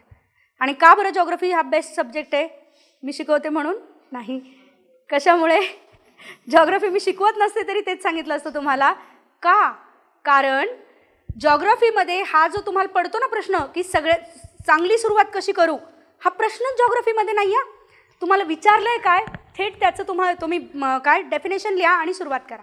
So उत्तराला जी सुरुवात, ही जी तफावत कमी करायची आहे ना, तुम्हाला आपण म्हटलो की पेपर आणि पेनमधली तफावत कमी करायची असेल तर लिहायला सुरुवात करा. लिहायचं असेल तर जे येतं आहे ते इथं उतरलं पाहिजे, पण उतरायचं असेल तर ती भीती कमी झाली पाहिजे. या सगळ्याचं उत्तर आहे की जॉग्रफीचा प्रश्न घ्या, वादळांच्या निर्मितीची काय कंडिशन्स किंवा वादळं म्हणजे काय, डेफिनेशन डायरेक्ट सुरू. सो बेस्ट काय सुरुवात असू शकते याचा विचारच येत नाही मनामध्ये. सो म्हणून मी म्हणलं geography is the best to start with. कळलं आहे? जॉग्रफी एन्व्हायरमेंट हे विषय असे आहेत की चांगल्या पद्धतीने तुम्ही लिहू शकणार आहात. ओके, हां, तर आत्तापर्यंतच्या याच्यामध्ये काही तुमचे आहेत का प्रश्न मला सांगा. मी ड्युरेशननुसार विचारते तुम्हाला. टार्गेट्स आपण मार्कांचे ठेवले आणि टार्गेट्स आपण ड्युरेशनचे ठेवले, त्याच्यात काही प्रश्न आहेत का? हां, मग आता मी तुम्हाला थोडं उलगडून सांगते. ह्याचा अर्थ असा समजू नका की मी पुन्हा नोव्हेंबर, डिसेंबर आणि जानेवारी बाकी GS 1 2 3 4 काही GS 1 2 3 काहीच करायचं नाही, फक्त इथिक्स एसे आणि ऑप्शनल करायचं असं मी म्हटलेली नाही. कारण प्रत्येकाचा तो स्ववेगळा असू शकतो. मी असेल तर मी करीन हे काय करीन की मी आधी इथिक्स उचलला, 15 दिवस केला, ठेवून दिला. एसे उचलला, 7 दिवस केला, ठेवून दिला. किंवा काय ऑप्शनल घेतला, म्हणजे एक विषय तो घेतला, बाजूला केला. हा माझा स्वभाव असू शकतो, पण प्रत्येकाचाच तो असेल असं नाही. एकीकडे काय होतं की तुम्ही एक विषय घेतला, पूर्ण करताय, तोपर्यंत त्याचा कॉन्फिडन्स येतो, पण दुसऱ्या विषयाचं तुम्हाला जास्ती टेन्शन यायला सुरुवात होते. सो तुम्ही हे जे आपण आत्ता साधारणपणे ठरवलेले तास होते, 700 तास आणि 450 तास, याला आता तुम्ही नॅरो डाऊन करू शकता. की समजा ठरवलं मी टार्गेट, आता ह्याला म्हणूयात लॉंग टर्म टार्गेट आपले होते मिड मार्चपर्यंत आपलं सगळं झालं पाहिजे. आणि त्याच्यात आपण आत्ता ठरवताना ठरवलं होतं नोव्हेंबर, डिसेंबर, जानेवारी हे 3 आणि फेब्रुवारी आणि मार्च GS 1 2 3. मला आता ते रिवर्क करायचं आहे. रिवर्क करण्यासाठी काय केलं आपण की तासांच्या भाषेमध्ये बोललो. आणि मग तसं करायचं असेल तर आपण डिसेंबरच्या मिडपर्यंत, हा म्हणणार मी आता शॉर्ट टर्म प्लॅन, डिसेंबरच्या मिडपर्यंत काय झालं पाहिजे, तिथून पुढच्या 15 दिवसांमध्ये हा झाला तुमचा शॉर्ट टर्म प्लॅन. आले लक्षात काय म्हटलं? मग मी म्हणणार आहे डिसेंबर 15पर्यंत जर तुम्ही आपण म्हणतोय त्याच ह्यानी जाणार असाल, जे मॅक्सिमम लोक असू शकतात तुमच्यातली, तर इथिक्स आणि एसे यांचा बेसिक अभ्यास तुमचा पूर्ण झाला पाहिजे. काय सांगितलं मी कळलं? मी ऑप्शनलबद्दल बोलले नाही बरं का. फुल फ्लेज इथिक्स आणि एसे 15 ते 16 डिसेंबरपर्यंत तुमचं इथिक्स आणि एसे हे 2 कव्हर व्हायला पाहिजे. तुम्ही म्हणाल इतकं सगळी बडबड केल्यावर थोडी क्लॅरिटी आत्ता आली की कधीपर्यंत काय संपवायचं आहे. ही सिंक डाऊन होत जाणार आहे जे आपण आत्ता बोललो ते, आणि तुम्हाला उत्तरं मिळणार आहेत. थेट उत्तर देणं हे जे मी म्हटलं आता 15 डिसेंबरपर्यंत व्हायला पाहिजे. Actually this is not our goal की तुम्हाला की हे इथपर्यंत हे गोल नाही आपलं. तुम्हाला कळलं पाहिजे तुमचं कुठपर्यंत काय, म्हणून काय विचार करा हे सांगणं महत्त्वाचं होतं आपलं. त्यातलं पहिलं म्हटलं साधारण 15 डिसेंबरपर्यंत इथिक्स आणि एसे जर 2 आधी उचलले तुम्ही तर बघा, सायमल्टेनियसली ऑप्शनल करत असाल तर हे 15 डिसेंबरचं पुढं सरकेल. कळलं का? मी जे म्हटलं की थोडं उलगडून सांगते अजून. का पुढं सरकेल? का सरकेल? कारण दिवसाचे जे 10 तास होते तर त्याच्यामधलं आपण काय म्हणतोय की ते ऑप्शनलला पण डिवाइड केले ना काही, आणि म्हणून ते अजून तुमचं थोडंसं पुढे सरकेल. साधारणपणे मी म्हणेन की डिसेंबर एंडपर्यंत ऑप्शनलचा 1/4 25 ते 30% आणि इथिक्स आणि एसे. आता तुम्ही म्हणाल समजा मी ऑप्शनल नाहीच घेतला तर हे पण होऊ शकतं ना. मी म्हणणार आहे की ऑप्शनलला सुरुवात करायलाच पाहिजे 100%. तुम्ही म्हणाल आता काही जणांचं हे स्ट्रॅटेजिक थिंकिंग असू शकतं. मी खेळतोय 50-50वर, मला माहिती नाही की माझं काय होणार आहे. एखाद्याचा 120+ असेल, 115+ असेल, तो कॉन्फिडंटच आहे की होणारच आहे माझं. पण समजा 105, 107, 102 अशी लोक की मला माहीत नाही होणार आहे का नाही होणार आहे, तरी मी प्रिपरेशन करतोय. मग आता हे स्ट्रॅटेजिक थिंकिंग असू शकतं की सरळ चला GS 1 2 3 घेऊ, कशाला इथिक्स एसेला हात लावायचा आहे, का? कारण मला त्याचा फायदा होणार आहे कंबाईंडमध्ये, मला त्याचा फायदा होणार आहे, वर्स्ट केस नाही झालं माझं आत्ता, नाही मला फायनल रिझल्टमध्ये दिसलं तरी त्याचा फायदा होणार आहे मला कुठे, तर 31 मेला जी माझी प्रिलिम होणार आहे त्याच्यामध्ये. मी म्हणणार आहे हा थिंकिंगच चुकीचं आहे. कसं चुकीचं आहे, तर 31 डिसेंबर नंतर तुम्ही तसं पण जर रिझल्ट आला आणि तुम्ही यादीत नाही, तुम्ही तसं पण इथिक्स एसेला हात नाही लावणार आहे, इथिक्स एसे ऑप्शनलला हात नाही लावणार. त्याच्यानंतर तुम्ही कशावर जाणार, कंपल्सरी तुम्ही जे आपले GST टॉपिक्स आहेत त्याच्यावर जाणार आहात, बरोबर की नाही? मन तयारच नसणार त्याच्यानंतर, आणि असायला पण नाही पाहिजे त्याच्यानंतर तुम्ही की ऑलरेडी इथं नाही झालं चला ते तर नीट करू, असं होणार आहे तुमचं. म्हणजे मॅक्सिमम 15 जानेवारी नंतर ज्यांचं झालं नाही त्यांच्याबद्दल मी बोलते बरं का, रिझल्ट येईल तोपर्यंत त्यांचं झालं नाही, 15 जानेवारी नंतर तुम्ही उतरायला पाहिजे परत प्रिलिमला. क्लिअर आहे मी काय म्हटले? आता हे व्हॅरी कोणाचं होईल, ज्यांची प्रिलिम आपण काल बोललो तुला प्रिलिमवर कॉन्फिडन्स आहे सो तू मार्चपर्यंत जाऊ शकतेस मेन्सच्या अभ्यासाला, पण असं सगळ्यांच्याच बाबतीत असणार नाही. ॲव्हरेज मी सांगते की 15 जानेवारी ऑनवर्ड्स तुमचं कंपल्सरी प्रिलिम सुरू झालं पाहिजे. कळलं सगळेजणं? व्हॅरी थोडंफार प्रत्येकाचं आपापल्या तयारीनुसार, एखाद्याचं की नाही माझी काहीच नाही प्रिलिमशी, तो अलीकडे सरकेल 1 जानेवारीपासूनच प्रिलिम, आणि ज्याची आहे चांगली तो 1 फेब्रुवारी किंवा 15 फेब्रुवारीपर्यंत पुढे जाऊ शकतो मेन्सला. पण ॲव्हरेज मी 15 जानेवारी सांगितलं प्रिलिमसाठी. कोणाच्या बाबतीत ज्यांचं झालं नाही, तुम्हाला आज माहिती आहे का हो झालं का नाही झालं, 1% तरी चान्स आहे होण्याचा, चान्स असेल तर तो घेतला पाहिजे, हा झाला पहिला. पण दुसरा ह्याच्यापेक्षा महत्त्वाचा, नाही जरी झालं तरीसुद्धा आता जो तुम्ही अभ्यास इथिक्स एसे आणि ऑप्शनलचा करणार आहात नोव्हेंबर डिसेंबर साधारण, तो अभ्यासाचा पण आत्ताच्या एक साधारण 40 दिवसांचा काळ आयुष्यात परत येणार नाही. तुम्ही हा पण जर इथिक ह्यालाच दिला, कशाला GS 1 2 3 लाच दिला, आणि हा पुढचा पण GS 1 2 3 लाच दिला, मला सांगा प्रिलिम झाल्याच्या नंतर पुढची प्रिलिम जी निघणार आहे तुमची, त्याच्यानंतर हाताची वेळ किती आहे? सो नुसती प्रिलिम क्लिअर होऊन उपयोग नसतो. प्रिलिमला मी 130 मिळवले, ते वरचे 15 आणि वरचे 20 आणि जे काही मार्क्स असतील कट ऑफपेक्षा कुणी गृहीत धरणार नाही. तुम्ही मेन्सला किती मिळवले that matters, final selection matters. आणि म्हणून तुमची तयारी आत्तापासून पाहिजे इथिक्स एसे आणि ऑप्शनलची, जेवढी होतीये तेवढी. म्हणजे त्याच्यामध्ये मी असं म्हणत नाही की 100% सगळंच्या सगळं करकचून झालंच पाहिजे. कदाचित हे वाक्य आपले फॅकल्टीसहित बाहेरचे फॅकल्टी सगळे वेगळं बोलतील बरं का, की सगळंच्या सगळं झालं पाहिजे. मी म्हणणार आहे शेवटी तुमच्या मनाची आत्ताची कंडिशन, तुमची तयारी, तुमचा स्व, तुमचं टेन्शन तुम्हाला माहिती आहे. आणि त्याच्यावरती अजून हे जे ओझं आहे की हे एवढं झालंच पाहिजे हे ठेवण्याचं काही कारण नाही. तुम्ही तुमचा प्लॅन व्यवस्थित पाहिजे, त्या प्लॅनमध्ये कशा पद्धतीने विचार केलेला पाहिजे, तो करताना जेवढं जास्तीत जास्त त्याला म्हणतात इन्फॉर्म डिसिजन, मला माहिती सगळे फॅक्टर्स आहेत त्या सगळ्यांचा विचार करून मी माझा प्लॅन केला आहे, त्याच्याप्रमाणे मी जास्तीत जास्त आउटपुट देण्याचा प्रयत्न करतोय. मी म्हणणार आहे बास आहे. स्वतःच्या मनाची काळजी आपण स्वतःच घ्यायची आहे, किंवा कुणीतरी एखादं स्पेशल तुमचं असू शकतं घेणारं. मी हे पण तुम्हाला सांगितलेलं आहे की ते जर स्पेशल तुमच्या आयुष्यातलं कोणीतरी आहे आणि ते तुमची ही मनाची काळजी घेत असेल तरच ह्या काळामध्ये कंटिन्यू करा. जर उलटं बर्डन देत असेल तर मी म्हणणार आहे ब्रेकअप करा. कसं करायचं ते करायला आम्ही मदत करतो तुम्हाला, कारण परीक्षा आणि टार्गेट इम्पॉर्टंट आहे आपल्यासाठी आत्ता. आहात इथपर्यंत? ठीक आहे. मग आता क्लॅरिटीने कळलं का रे की आपल्याला आत्ता कशाच्या अभ्यासाला सुरुवात करायची आहे? कशाच्या अभ्यासाला सुरू करायची आहे? इथिक्स एसे आणि ऑप्शनल हे पॅकेज मी म्हटले, पण ह्या पॅकेजमध्ये प्रत्येकाच्या तयारीनुसार व्हॅरिएशन असू शकतात. काहींच्या बाबतीमध्ये आता मी समजा असं गृहीत धरूयात की दिवसाचे माझे 10 तास आहेत, या सगळेजण दिवसाचे 10 तास आपण आहेत असं गृहीत धरूयात. त्यातलं कंपल्सरी 1 तास तर मला करंट इव्हेंटला काढायचा आहे बाजूला, जो GS 1 2 3 शी जातो, जो एसेशी जातो, जो इथिक्सशी जातो. सो 1 तास ते साधारणपणे 1 ते 1.5 तास एवढा मला करंट इव्हेंटसाठी काढायचा आहे. मग तुम्ही म्हणाल आजच्या बातम्यांचा काढायचा आहे का मला? मी म्हणणार आहे नाही, आजच्या बातम्या 10 ते 15 मिनिटात झाल्या पाहिजेत तुमच्या. सो हे करंट इव्हेंट्स म्हणजे मागच्या 1-1.5 वर्षांचे करंट इव्हेंट्स, आणि ते करंट इव्हेंट्स इश्यूज म्हणूयात त्याला आपण. म्हणजे जसं मी म्हटले आता स्टॅम्पेड, इतके दिवस आपण काय बघत होतो प्रिलिमसाठी, कुठे झालं म्हणजे 29 जानेवारीला जर प्रयागराज इथे झालेला असेल महाकुंभमेळा, तर प्रश्न प्रिलिमवर कसा येऊ शकतो त्या करंट इव्हेंटमधनं? तर एकीकडे तुम्हाला कुंभमेळ्याची ठिकाणं, दुसरीकडे त्याच्या नद्या, जोड्या लावा. हा करंट इव्हेंट बेस्ड प्रश्न झाला. किंवा काय म्हणूयात आपण की वेगवेगळ्या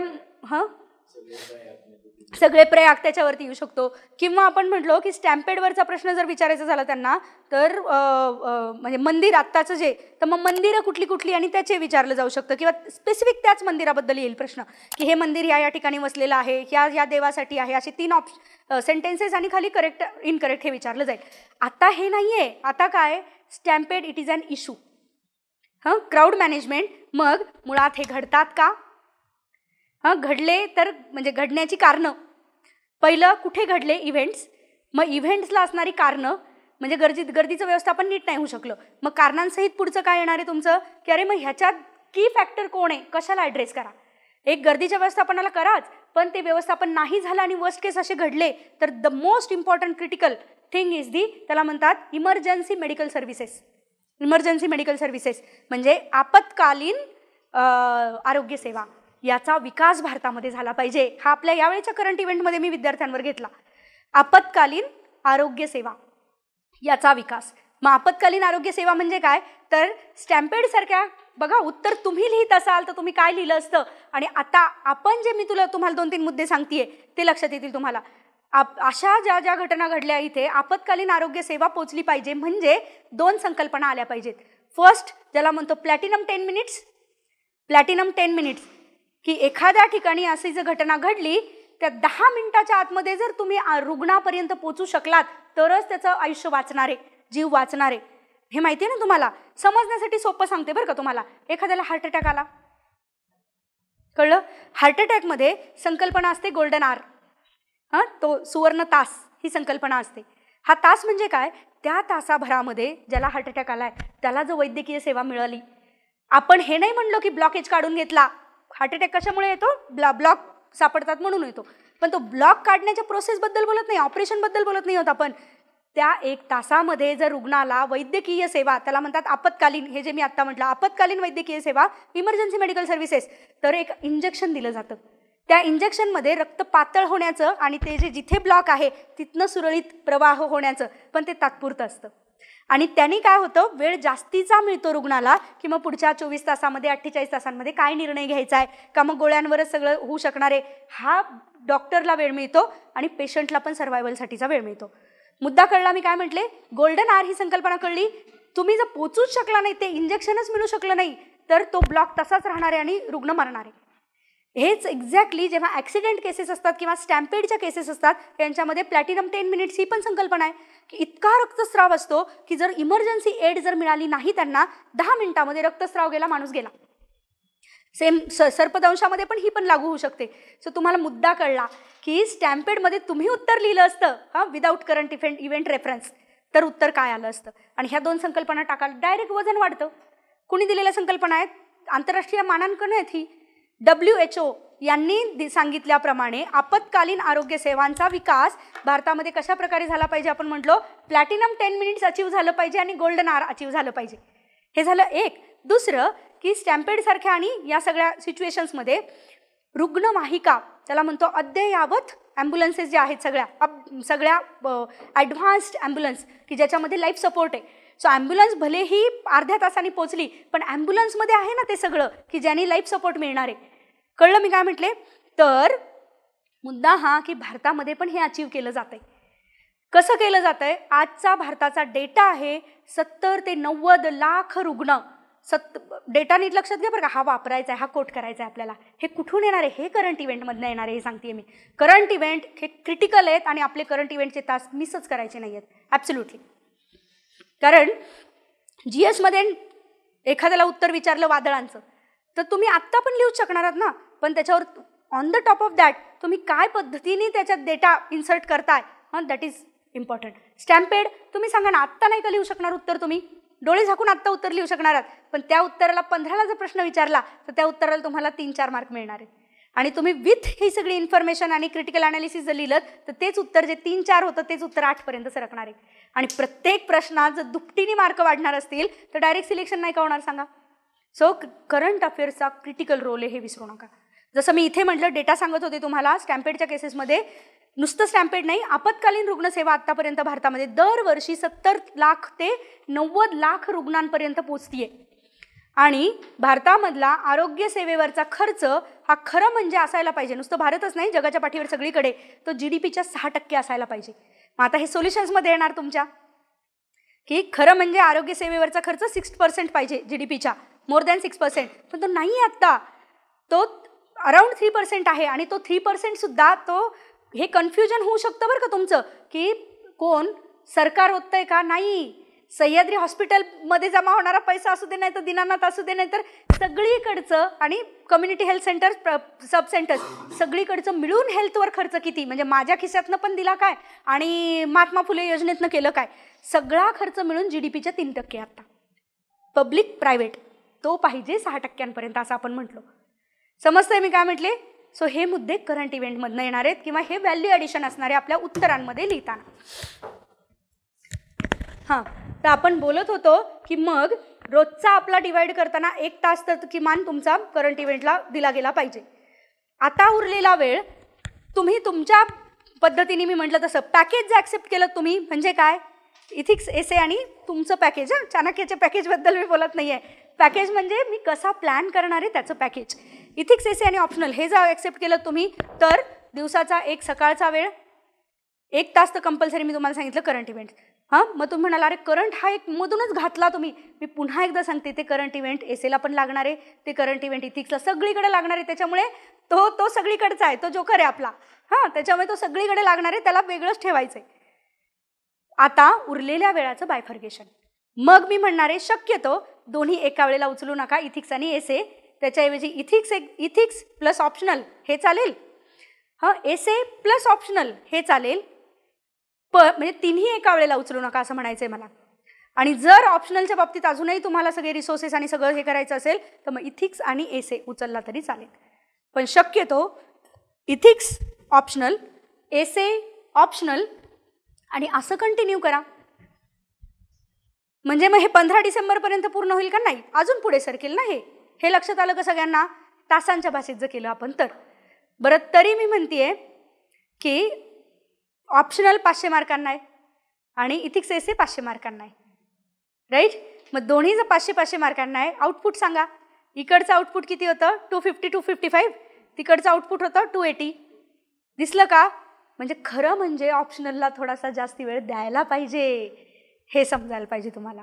आता त्यातला समजण्याचा मुद्दा अजून एक आहे, इथिक्स वेळ जास्ती द्यावा लागेल, कारण इथिक्स नवीन आहे तुमच्यासाठी, त्यामुळे इथिक्सला वेळ जास्तीच द्यावा लागणार आहे तुलनेत कोणाच्या? एसेच्या. आपण असं म्हणूयात की 700 तासांपैकी समजण्यासाठी, नंतर तुम्हाला तुमचे ते वाटायचे, पण 700 तासांपैकी समजण्यासाठी निम्मे करा. किती झाले रे? झाले. या 350 ऑप्शनलला, 350 इथिक्स एसेला म्हटलो आपण, राईट. मी म्हणणार आहे इकडचे परत 50 तास उचलून तिकडे टाका ऑप्शनलला, म्हणजे ऑप्शनल 400 तास आणि हे 300 तास झालं इथपर्यंत. आता ह्या 300 तासांमध्ये सुद्धा एसेचे तास थोडे कमी करा, जे इथिक्सला वाटा. कळलं? म्हणजे इथिक्सवर जास्त फोकस गेला तुलनेने एसेच्या, कारण एसे हा खरं म्हणलं तर तुमचं GS 1, 2, 3, इथिक्स, करंट या सगळ्यातनं बिल्टअप होत जाणार आहे. लागणारा वेळ प्रिपरेशनला मी म्हणते, हां, लिहायला लागणारा कदाचित असेल, कारण किमान मी सांगते बरं का, त्याच्यापेक्षा कमी लिहायचेच नाही आहेत. किमान 5 पेपर एसेचे लिहायचेत आपल्याला, किमान सांगितलेत मी. हे जेवढे तुम्ही मल्टिपल एसेस लिहिणार आहात तेवढं तो फुलत, म्हणजे कळत जातं आपल्याला की कशा प्रकारचे एसे करायचे. तुम्ही जर हवेत गोळीबार करत असाल की नाही येईल मला, हा कोट लिहिल, हा, असं नाही चालणार. सो किमान 5 फुल फ्लेज सांगितले बरं का मी, आणि किमान 10 माइंड मॅप पाहिजेत. Mind map. सो सुरुवात तुम्ही एसेची माइंड मॅपनी करू शकता, की एसे दिला, सुरुवात म्हणजे माइंड मॅप करून घेऊ शकता तुम्ही की याच्यामध्ये काय काय मुद्दे आले पाहिजेत, कन्क्ल्युजन कसं असलं पाहिजे, कोट्स 3-4 लिहून ठेवा तिथं साईडला, अख्खा एसे लिहायची गरज नाही. हे माइंड मॅप्स 10 तरी पाहिजेत किमान, आणि फुल एसे पेपर मी म्हणतीये, म्हणजे एसे 10 झाले, कारण 2 एसे आहेत ना एका पेपरमध्ये. सो एसे 10 झाले, असे फुल पेपर 5 लिहायचे एसेचे. सो ह्याच्या सहित कॅल्क्युलेशनला मी म्हटलं तुम्हाला, मग आता बघा तुम्ही, सिम्पल, 5 एसे मला लिहायचे पेपर 1 किती वेळाचा? 3 तासाचा, राईट. म्हणजे 3 गुणिले 5 हेच बाजूला काढा आधी. हां, हे एवढं होत नाही, त्याला दुप्पट करा. का? कारण त्याच्या आधी सेम त्याच्यासाठी तुम्ही थोडंसं हे करणार आहात, हां, आणि उरलेला वेळ मग त्याचं व्हॅल्यू ॲडिशन आणि ह्या गोष्टींसाठी लागणार आहे. मला असं वाटतंय की आता नॅरो डाऊन होत आलाय तुम्ही की अरे मग खरंच मला नाही तर एकाच विषयावरती खूप जास्ती वेळ जाईल, यासाठी हे इतकं करणं गरजेचं होतं आपल्याला. आपण एक्झॅक्ट की उद्या मी 21 तारखेला काय वाचणार आहे, 22ला काय वाचणार आहे हे नाही केलंय हा अजून. ते करण्यासाठी काय करणार हे मी बोलणारच आहे तुमच्याशी आता.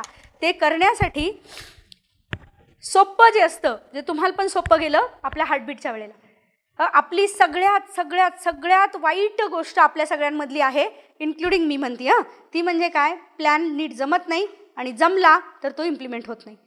किंवा कुणीतरी आपल्याला वाटतं की डोक्याला ताप नको करून द्या आम्हाला. तो प्लॅनच जो हार्टबीटच्या वेळेला प्रिलिम्सला की एवढे दिवस जॉग्रफी आहे एवढं करून यायचं, टार्गेट्स ठरवून दिलेले आहेत, उद्या ह्याच्यावरती टेस्ट असणार आहे, असं पुढचं ठरलेले आहेत की, आणि पूर्ण 3-4 महिन्यांचं तुमचं ठरलं आहे की जॉग्रफी इतके दिवस, हिस्ट्री इतके दिवस, इकॉनॉमी इतके दिवस, हे ठरलेलं आहे. मी म्हणणार आहे मग सोपं तुम्हाला हवं असेल तर मग ते इथे होणार आहे आपल्याकडे. काय 21 तारखेला पहिलं सत्र, आधी तर 19 आणि 20ला रात्री आम्ही बोलू की जी गप्पा असतील तुमच्याशी, तुमचे प्रश्न कसा पॅटर्न असेल हे सगळं एक्सप्लेन करीन. पण मग 21 तारखेला पहिलं how to write an excellent answer, मग 22-23 तारखेला हे होणार आहे how to write an excellent essay. हे जे 4 तुमचे होतील ह्याच्यानंतर इमिजिएट सुरू होईल तुमचं इथिक्स किंवा एसे. मी म्हटलं ऑलरेडी इथिक्स सुरू होईल. मग 25 तारखेपासून पुढचे 15 दिवस कंपल्सरी रोज तुम्हाला इथिक्सच करायचं आहे. मग तुम्हाला डोक्याला तापच नाही ना वेगळा प्लॅन. मग ह्या सगळ्याचा हे जे सांगितलं आयदर तुम्ही तुमचा स्वतःचा करा किंवा जो इथून तुम्हाला करून दिला जातोय त्याच्याप्रमाणे तुम्ही वर्कआउट करू शकता, म्हणजे त्रास नाही मग डोक्याला. असं पूर्ण मार्चपर्यंतचा प्लॅन डेट सहित, मागच्या वेळेला डेट सहित तुमच्या हातामध्ये दिला नव्हता. सो डेट सहित ह्या पूर्ण मेचा प्लॅन तुमच्या हातामध्ये आपली काय म्हणूया 21 तारखेला जेव्हा पहिलं सत्र असेल तेव्हा डेट सहित प्लॅन हातामध्ये असेल तुमच्या. ठीक आहे. मग आता मला असं वाटतंय की कशाच्या आधारावर फायनली आपण विचार करायचा आहे, पुढचा स्टडी प्लॅन काय पाहिजे याच्यासाठीचे मुद्दे आपण बोललो. तुमच्या काही शंका आहेत का आता सांगा मला. आहेत का? हां, मला नाव सांगशील? हो.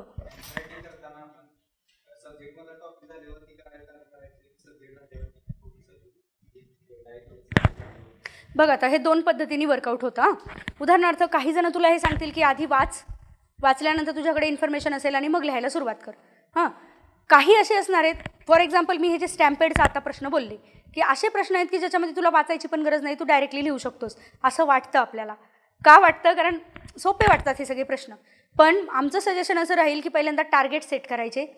म्हणजे उदाहरणार्थ आपण असं गृहीत धरूयात की सोमवारी तुम्हाला भेटलास, सोमवारी मी तुला सांगितलं की तुझं पुढच्या 3 दिवसांनंतर तुझं फक्त जॉग्रफीची आणि एवढ्या ठरलेल्या विषयांवरची तुझं आन्सर रायटिंग आहे.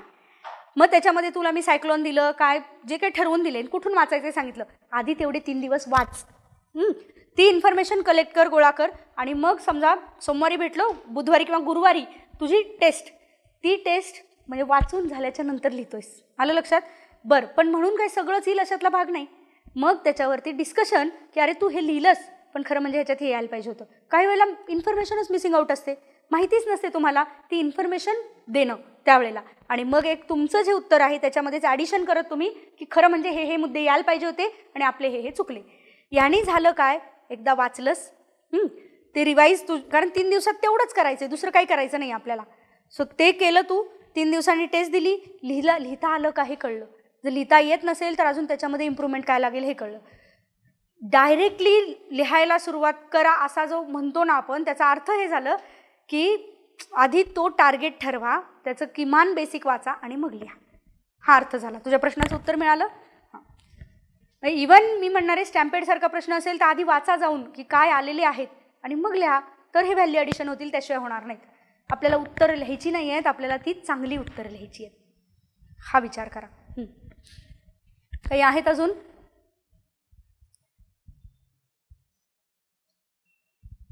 हां, नाव शिवप्रसाद. हां, तू परवा पण भेटला होतास. हां,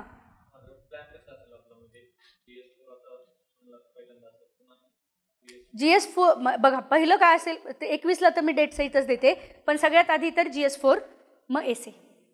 कारण एसे, आता एसेच्या बाबतीमध्ये काहींची ही शंका असू शकते की एसे खरं म्हणजे सगळं बिल्टअप झाल्यावर लिहायला पाहिजे ना, बरोबर. पण एसेचा मूळ गाभा काय असला पाहिजे, जर तुला तोच माहिती नसेल तर ह्या अभ्यासाच्या काळात तू बिल्ड कसा करणार. त्यामुळे एक 6-7 सत्र क्लॅरिटीनी, की सुरुवात करताना अनेक्डोट म्हणजे काय, कसे गोळा करा. तू करंट इव्हेंट वाचणार आहेस ना, न्यूजपेपर किंवा जे काय आपले असणार आहेत ते करणार आहेस, तर त्याच्यातनं तो डेटा माझ्या निबंधासाठी कसा गोळा करा, यासाठी आधी तुझे 6 ते 7 सत्र, काय गोळा करायचे, कशा अँगलवर विचार करायचा, बॉडी काय पाहिजे, कन्क्ल्युजन काय पाहिजे, सुरुवात कशी पाहिजे, ह्यासाठीची 6-7 सत्र आधी लागणार आहे एसे लिहिण्यासाठी. म्हणून एसेचं मॉड्यूल. मग पुढचं जे असेल ते एसे, ते मग काय म्हणूयात आपण, ठरवून दिलेले असतील, म्हणजे एका सर्टन इंटरवल नंतर असतील. सो आधी शिकवलं जाईल आणि मग त्याचे इंटरवल नंतर एसे तुमच्याकडनं लिहून घेतले जातील आणि चेक करून घेतले जातील, राईट. आणि त्याच्यानंतर मग GS 1-2-3. GS 1-2-3चा पॅटर्न आपला क्लॅरिटीनी, की टार्गेट्स मी जे आत्ता बोलले तसं असणार आहे. टार्गेट्स, पण ते टार्गेट्समध्ये आज जर मी सुरुवातीला टार्गेट 10 मिनिटात देऊन होतात माझे, पण पुढचे 3 ते 3.5 तास की त्यातले महत्त्वाचे काय आहेत, जसं मी आत्ता डेटा बोलले. उदाहरणार्थ मला जर मी टार्गेट वादळं दिलेली असतील किंवा नॅचरल रिसोर्सेस दिले, मी टार्गेट जॉग्राफीमधले, आपल्याला माहिती आहे ना आपल्याला काय पॉईंट जॉग्राफीमध्ये, डिस्ट्रीब्युशन ऑफ की natural resources world wide and through India. So हा एक टॉपिक आहे. दुसरा टॉपिक काय, location for the industries, factors which are responsible for the location of the industries, primary, secondary, tertiary. मराठीमध्ये काय, तर तिन्ही उद्योगांसाठी कुठले घटक कारणीभूत आहेत की कुठे ते स्थापन झाले पाहिजेत, हा एक आपला टॉपिक आहे जिओग्राफीमधला. तर ज्यावेळेला मी हे टार्गेट म्हणून देणार त्यावेळेला आधी बोलणार त्याच्यावर, की 1-2 थेरीज महत्त्वाच्या आहेत, त्यातली सगळ्यात महत्त्वाची ज्याला म्हणतो वेबर्स थेरी. वेबर काय सांगतो याच्यामध्ये, की 3 गोष्टी महत्त्वाच्या आहेत. म्हणजे मी तुम्हाला तो पॅटर्न समजून देते की काय असणार आहे. 3 फॅक्टर्स आहेत महत्त्वाचे, ज्याच्यामध्ये पहिला फॅक्टर आहे तो म्हणजे काय, पहिला रॉ मटेरियल. कुठलीही इंडस्ट्री उभी करायची असेल तुम्हाला तर आधी संसाधनं पाहिजेत की नाही. दुसरा फॅक्टर असणार आहे त्याच्यामधला, पहिला फॅक्टर आपण म्हटलो ही संसाधनं, रॉ मटेरियल. दुसरा फॅक्टर त्याला म्हणतो आपण की लेबर म्हणजे कामगार पाहिजेत. आणि तिसरा फॅक्टर आहे त्याचा मार्केट. सिंपल भाषेत बोलतो बरं का आत्ता मी समजण्यासाठी, की मी टार्गेट जर तुला हे 2 दिले तर ह्याच्यामध्ये बेसिक कुठपासून सुरुवात करा, कशावर फोकस करा हे सांगणार आधी, हे बोलणार, वर्गात एक्सप्लेन करणार हे. आणि मग ह्या थेरीप्रमाणे काय, तर basically there are 2 types of industries. त्या आता जसं पुढचं ॲडव्हान्स होतं आहे तसं बदलतं आहे अजून, पण वेबरच्या थेरीप्रमाणे काय दिसतंय तुम्हाला, की हे 3 याच्यानुसार हा टाकायचा मध्य. The ideal location is this, की रॉ मटेरियल जिथे आहे तिथपासनं अंतर सेम, मार्केटपासनं सेम, लेबरपासनं सेम. पण असं होत नाही म्हणजे काय, there are 2 types of industries. पहिली इंडस्ट्री ज्याला आपण म्हणतो वेट लूजिंग इंडस्ट्री, की ज्याच्यामध्ये जे रॉ मटेरियल असतं तुमचं, संसाधनं असतात, त्याचं वेट कमी होतं, वजन कमी होतं फायनल ज्या वेळेला तुमचं प्रॉडक्ट असतं त्यावेळेला. एक्झाम्पल, परफेक्ट एक्झाम्पल, ऊस. सो ऊस खूप जास्त वजन आणि हे, आणि म्हणून फायनल जेव्हा तुम्ही साखर किंवा गुळामध्ये त्याचं रूपांतर करता ते फिनिश्ड प्रॉडक्ट हे जास्ती सोयीचं आहे ट्रान्सपोर्टेशनसाठी. आणि म्हणून याच्या बाबतीमध्ये हे आयडियल लोकेशन नाही असणार आहे ह्याच्या बाबतीमध्ये, ते कुठे असणार आहे, इथे कुठेतरी असणार आहे. मार्केटपासून लांब चालेल पण या दोघांच्या म्हणजे इथे असणार आहे. ते लेबर पण पाहिजेत ना, कारण लेबर आणि हे फोकस्ड असणार आहेत. आणि एक्झॅक्टली याच्या उलटं कॉटन इंडस्ट्रीला रॉ मटेरियल उलटं ट्रान्सपोर्ट करणं सोपं आहे, मार्केटच्या जवळ पाहिजे, कारण फिनिश्ड प्रॉडक्ट म्हणजे ज्या काय आपले कपडे वगैरे ते ट्रान्सपोर्ट करण्यापेक्षा जास्ती सोपं आहे कापूस ट्रान्सपोर्ट करणं. म्हणजे आता तुम्हाला लक्षात येत असेल मी तुम्हाला एक काय दिलं, की कशा प्रकारे ते डिस्कशन जाईल याच्यावर फोकस करा. ही थेरी महत्त्वाची आहे, अशा कुठल्या महत्त्वाच्या आहेत हे सांगितलं जाईल, टार्गेट्स की हे कशातनं वाचाय सांगितलं जाईल, आणि मग तुमची टेस्ट ठरली त्याप्रमाणे त्या दिवशी टेस्ट होईल. आणि मग पुन्हा प्रश्न, मग त्याचं उत्तर कसं पाहिजे होतं, सुरुवात काय, त्याच्यात डेटा काय आणि शेवट काय, याचे डिस्कशन सगळं क्लिअर आहे. आणखी काही आहेत प्रश्न, थांबूयात मग आज पुरतं.